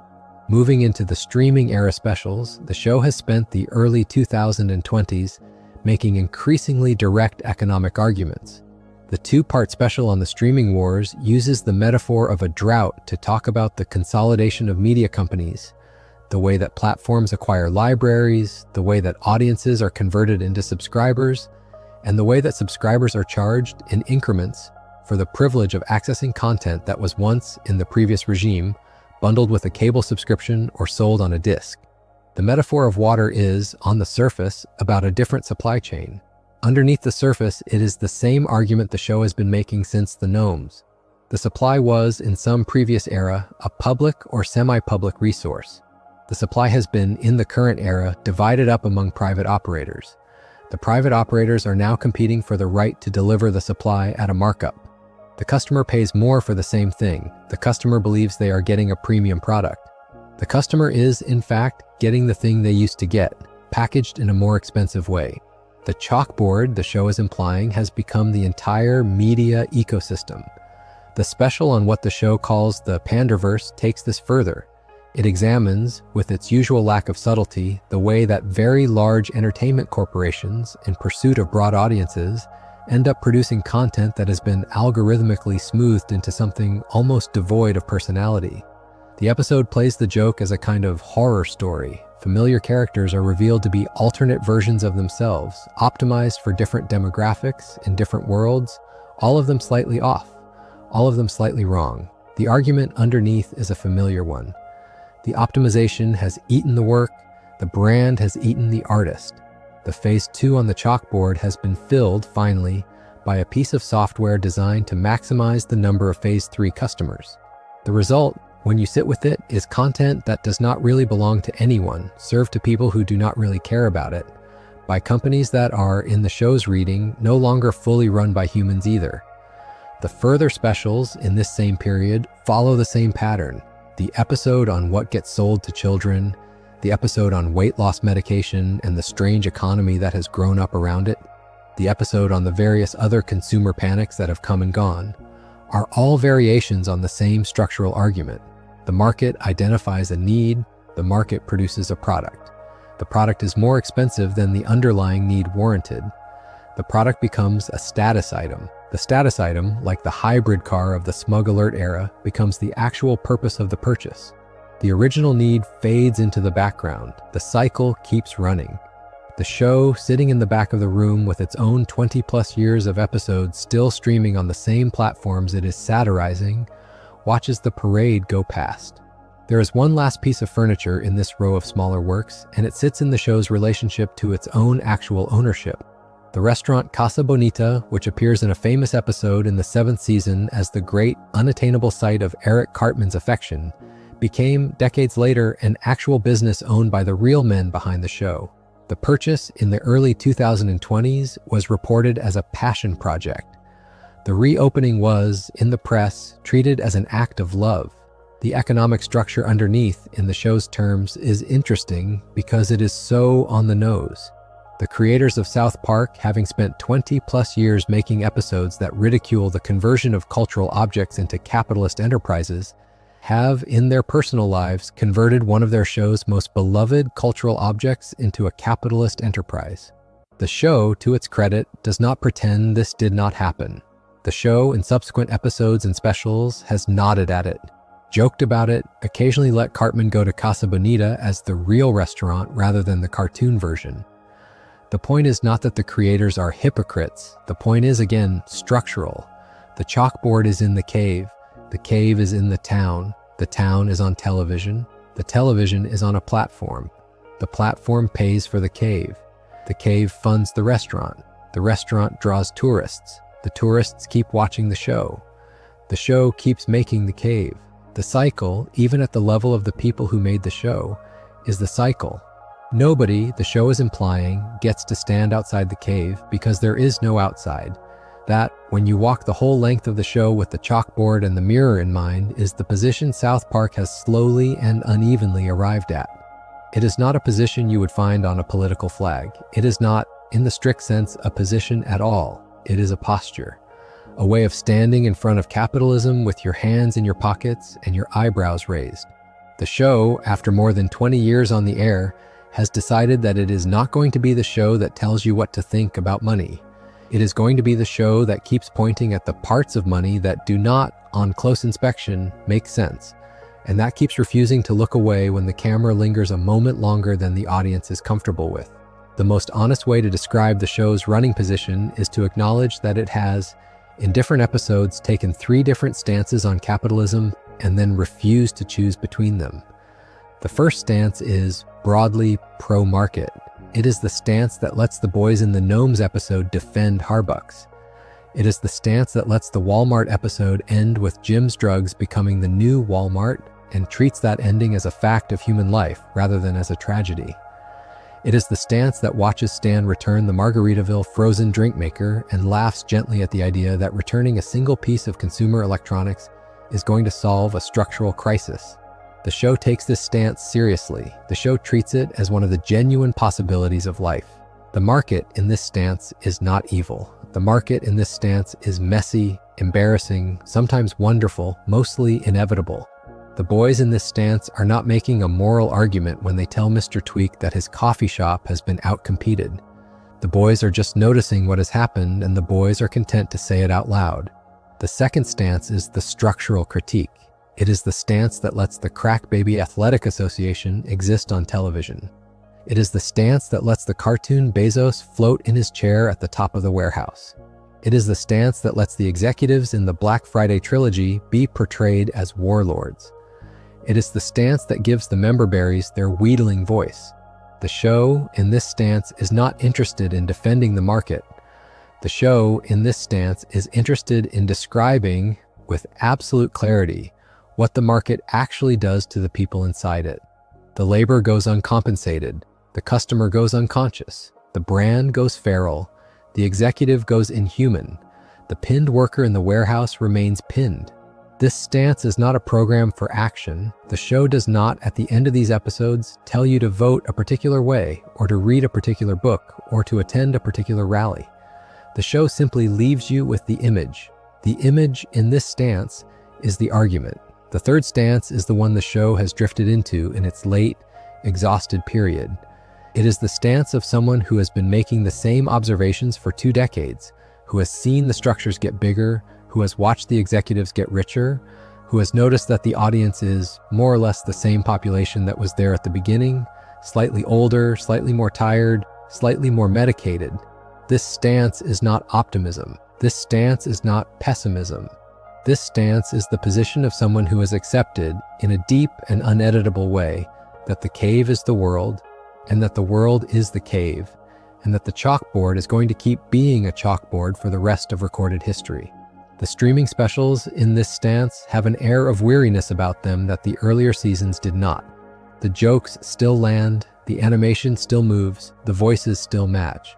But the underlying mood in the late period is the mood of an old comedian doing the same set in a room that has, somehow, expanded around him while he was not looking. It is worth saying out loud that none of these 3 stances are, on their own, satisfying. The pro-market stance, if you stay too long inside it, drifts into a kind of cheerful denial that begins to ignore the pinned worker in the warehouse. The structural critique stance, if you stay too long inside it, drifts into the kind of bitter clarity that begins to forget the genuine pleasure of being able to walk into a coffee shop and order a drink with strangers, and not have to explain yourself. The exhausted stance, if you stay too long inside it, drifts into the kind of detachment that begins to feel like complicity. The show, the writers, the audience, all of us end up, in our different ways, in the cave. The cave has good lighting now. The cave has Wi-Fi. The cave has a bowl of berries by the door. The cave is the world. The chalkboard is the world. There is, in the show's view, no exit. There is only the question of what posture you are going to take in front of the chalkboard while the gnomes keep working. The show's own posture, distilled, is something like this. Yes, the system is opaque. Yes, the labor is hidden. Yes, the consumer is the input. Yes, the brand is the asset. Yes, the executive is the symptom rather than the cause. Yes, the warehouse is on the edge of the town and you are not invited inside. Yes, the chalkboard has a question mark in the middle. Yes, the question mark is, in some real sense, the product. Yes, the cave is the world. Yes, all of this is funny and all of this is sad and all of this is exhausting and all of this is, in the most direct possible sense, what the next episode is also going to be about. The show, having admitted all of this, does not give up. The show keeps writing the next episode. The show, the writers seem to be saying, is going to be doing this for as long as the structure permits, and it is going to keep doing it inside the structure, and it is going to keep being a part of the structure, and it is going to keep being honest about the fact that it is a part of the structure. And that is, in the end, the only honesty the show is in a position to offer. This is, in many ways, a less heroic position than the audience sometimes asks the show to take. Some viewers want the show to be a revolutionary. Some viewers want the show to be a defender. Some viewers want the show to be a manual for how to think and how to vote and how to live. The show, almost from the start, has politely refused. The show has taken stances that have made each of those camps angry, and the show has taken stances that have made each of those camps cheer, and the show has refused with great consistency to give any of those camps the satisfaction of belonging to it. The show belongs in the end to itself. The town belongs to the town. The chalkboard belongs to whoever happens to be standing at it. The mirror belongs to whoever happens to be looking at it. The bowl of berries belongs to whoever picks one up. If you take the show's argument as a whole, what it adds up to is closer to a description than a prescription. The description is something like this. Capital, in its current form, is a slow-moving, patient, almost invisible structure that has, over time, learn to organize more and more of the human day around its needs. The structure does not, in any meaningful sense, need to be defended or attacked. The structure is just there. It has weather, it has seasons, it has dry spells and wet spells.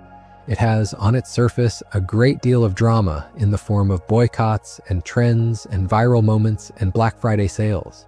Underneath the drama, it has a slow, grinding logic that proceeds with very little regard for what the drama on the surface looks like. The show, watching all of this from a small mountain town, has decided that its job is to describe the slow, grinding logic in a way that is funny enough that you will keep watching, and honest enough that you will, at the end of an episode, feel a small, uncomfortable, useful thing settle in the back of your head. This is, in its own way, a kind of public service. There are not very many shows on television that have taken the time to describe the inside of a fulfillment center as honestly as Unfulfilled does. There are not very many shows that have taken the time to describe the inside of a college sports business as honestly as Crack Baby Athletic Association does. There are not very many shows that have taken the time to describe the inside of a marijuana farm and the slow corporate compromise of its founder as honestly as the Tegridy Farms arc does. The show has been, for 2.5 decades, a kind of running, vulgar, accurate corrective to the official storytelling of the various industries it has crossed paths with. It has done this without ever being entirely on the side of the workers, or entirely on the side of the consumers, or entirely on the side of the executives, or entirely on the side of anyone. It has simply kept describing. The description, when you sit with it for long enough, turns out to be a fairly complete portrait of what the surrounding economy actually is. There is one final thing worth noting before the room turns down towards sleep. The show, in all of its capitalism episodes, has never once portrayed a successful revolution. There is no episode in which the gnomes are run out of the cave. There is no episode in which Wall-Mart is permanently destroyed. There is no episode in which the Federal Reserve is reformed. There is no episode in which the warehouse is restructured to put the worker first. The closest the show ever comes to an act of resistance is the moment in Unfulfilled in which the workers, briefly, refuse. The strike does not, in the episode, win. The strike ends in something more like a stalemate, which is to say, in the show's reading, the most realistic outcome the structure usually produces. The chalkboard is still there, the conveyor restarts, the packages get fulfilled, the cycle resumes. This is not, the show seems to be saying, because revolution is impossible. This is because the show does not believe that television, as a medium, is the right place to perform the imaginative work of revolution. Television, the show seems to be saying, is the right place to perform the imaginative work of description. The description, performed honestly enough, may, in some long-term sense, contribute to the conditions under which other work becomes possible. But the description is the show's job. The description is its contribution. The description, episode after episode, year after year, is what the show has spent 2.5 decades patiently providing. The chalkboard, the mirror, the chair, the chicken, the bowl, the warehouse, the brand, the pinned worker, the farm, the platform. All of it laid out in cartoon form in a single mountain town for anyone who wants to sit down and look. If you want a single sentence to take away from the whole thing, take this one. South Park has not, in 20+ years, told you what capitalism is. South Park has, over and over again, shown you the shape that capitalism makes in the room. The shape is not always pretty. The shape is sometimes funny. The shape is sometimes upsetting. The shape is, more than anything else, persistent. It is in the room when the show begins. It is in the room when the show ends. It will be in the room tomorrow. It will be in the room when the next season starts. And the show, with its small cast and its construction paper aesthetic and its limited budget and its long memory, will be there at the back of the room, pointing at the shape with one of its hands and laughing gently at anyone who claims they cannot see it. There's a small set of things worth saying at the very end before the room turns down and the credits begin. The first is about time. The show, as of the moment this is being recorded, has been on the air longer than many of its viewers have been alive. The boys are still in the 4th grade. The town is still on the side of the mountain. The opening still plays the same way it did when the show first aired. Everything around the town has changed. The economy has gone through 3 or 4 versions of itself. The internet has gone through 5 or 6. The presidents have come and gone. The phones in everybody's pockets have become something the original audience could not have imagined. The show, throughout, has stayed the same shape, the same height, the same colors, the same voices, with a few additions and a few subtractions and a few aging, gravelly, slightly more tired versions of the same jokes. The town, in this sense, is itself a small piece of capital. It is a property that has held its value. It is a long-lived asset that has been monetized carefully over a long period. The show, the writers, the studio, the platform, all of them know this. The town is, in its own small way, also part of the structure it is describing. The chalkboard is in the show. The show is on the platform. The platform is in the structure. The structure is in the world. The world is on a phone in your hand or on a screen on your wall. And the show, very gently, is willing to let you notice this without ever pushing the point too hard. The second thing worth saying is about the audience. The people who watch South Park as adults in the long evenings of their middle 30s and early 40s are, in many cases, the same people who watch the show as children. The viewers have aged with the boys, even though the boys have not aged with them. The viewers have watched the show become a long, careful chronicle of the economy they grew up inside. The viewers have, in their own lives, taken jobs, started businesses, tried to buy homes, paid rent, watched their savings move up and down, watched their towns change shape around them. The show, during all of this, has been there on a screen, in the background, occasionally producing an episode that names, with frightening accuracy, the thing the viewer has been trying and failing to put into words about their own experience. The show is, in this sense, a kind of long-term companion to growing up inside late capitalism. The companion does not solve the problem. The companion does not have a solution. The companion simply, every so often, looks up from across the room and says something that lands. That, the show seems to know, is one of the few honest things a piece of television can do for a viewer over the long arc of a life. The third thing worth saying is about the format you are listening to this in. The choice to lay these episodes side by side in a calm, slow, drifting narration, in a video designed to help you fall asleep, is not an accident. The material is heavy. The material is dense. The material is, in its own way, exhausting to think about while you are awake. The show itself, watched in a single sitting, would not produce this effect. The episodes are too sharp. The jokes are too loud. The pacing is too high. The conversion of this material into something you can listen to at the very edge of sleep is, in some sense, the most peaceful possible relationship with the show's content. You let the structures wash through. You let the chalkboards and the mirrors and the chairs and the chickens and the bowls and the warehouses drift past in a row. You do not have to respond to any of them. You do not have to decide what you think about any of them. The work has already been done, episode by episode, by the writers over the course of a quarter of a century. The job of the listener here is to let it settle. The job of the listener is to drift. The shape of capitalism in this kind of listening becomes a kind of weather pattern. You do not solve weather. You walk through it, you learn its moods, you wear the right coat, you go to sleep. The fourth thing, and the last, is about what kind of feeling you might be left with as the video ends. The show is, by its nature, not a hopeful show. The show is also not a despairing show. The show is, more than anything, a show that has accepted its own subject. It has agreed to live with capitalism, to talk to capitalism, to make jokes at capitalism's expense, to take capitalism's money, to laugh about taking capitalism's money, to keep making episodes inside capitalism's structure, and to remain, throughout, broadly itself. There is a quiet kind of dignity in this. It is not the dignity of resistance. It is not the dignity of acceptance. It is the dignity of continued work, performed honestly, inside a structure that is too large to fight and too large to wholly endorse. The show has, in its own way, modeled what it looks like to make something thoughtful in conditions that do not particularly reward thoughtfulness. It has been, in the long term, generous to its viewers in this way. It has insisted on staying funny. It has insisted on staying serious. It has insisted on staying weird. It has refused, mostly, to repeat itself, even after 20+ years on the air, which is one of the rarest things in television. If you have made it to the end of this video, you have spent the last couple of hours moving through a quarter of a century of one show's attempt to describe its own economic moment. You have moved from a cave full of gnomes to a chamber with a mirror, from an empty amusement park to a chair at the Federal Reserve, From a garage full of crack babies to a mall full of factions, from a bowl of berries to a warehouse full of boxes, from a farm full of small mason jars to a streaming platform full of artificially smooth sequels. The journey has been long. The journey has been, in places, uncomfortable. The journey has not been at any point dishonest. That is the most that any show can give an audience over 20+ years.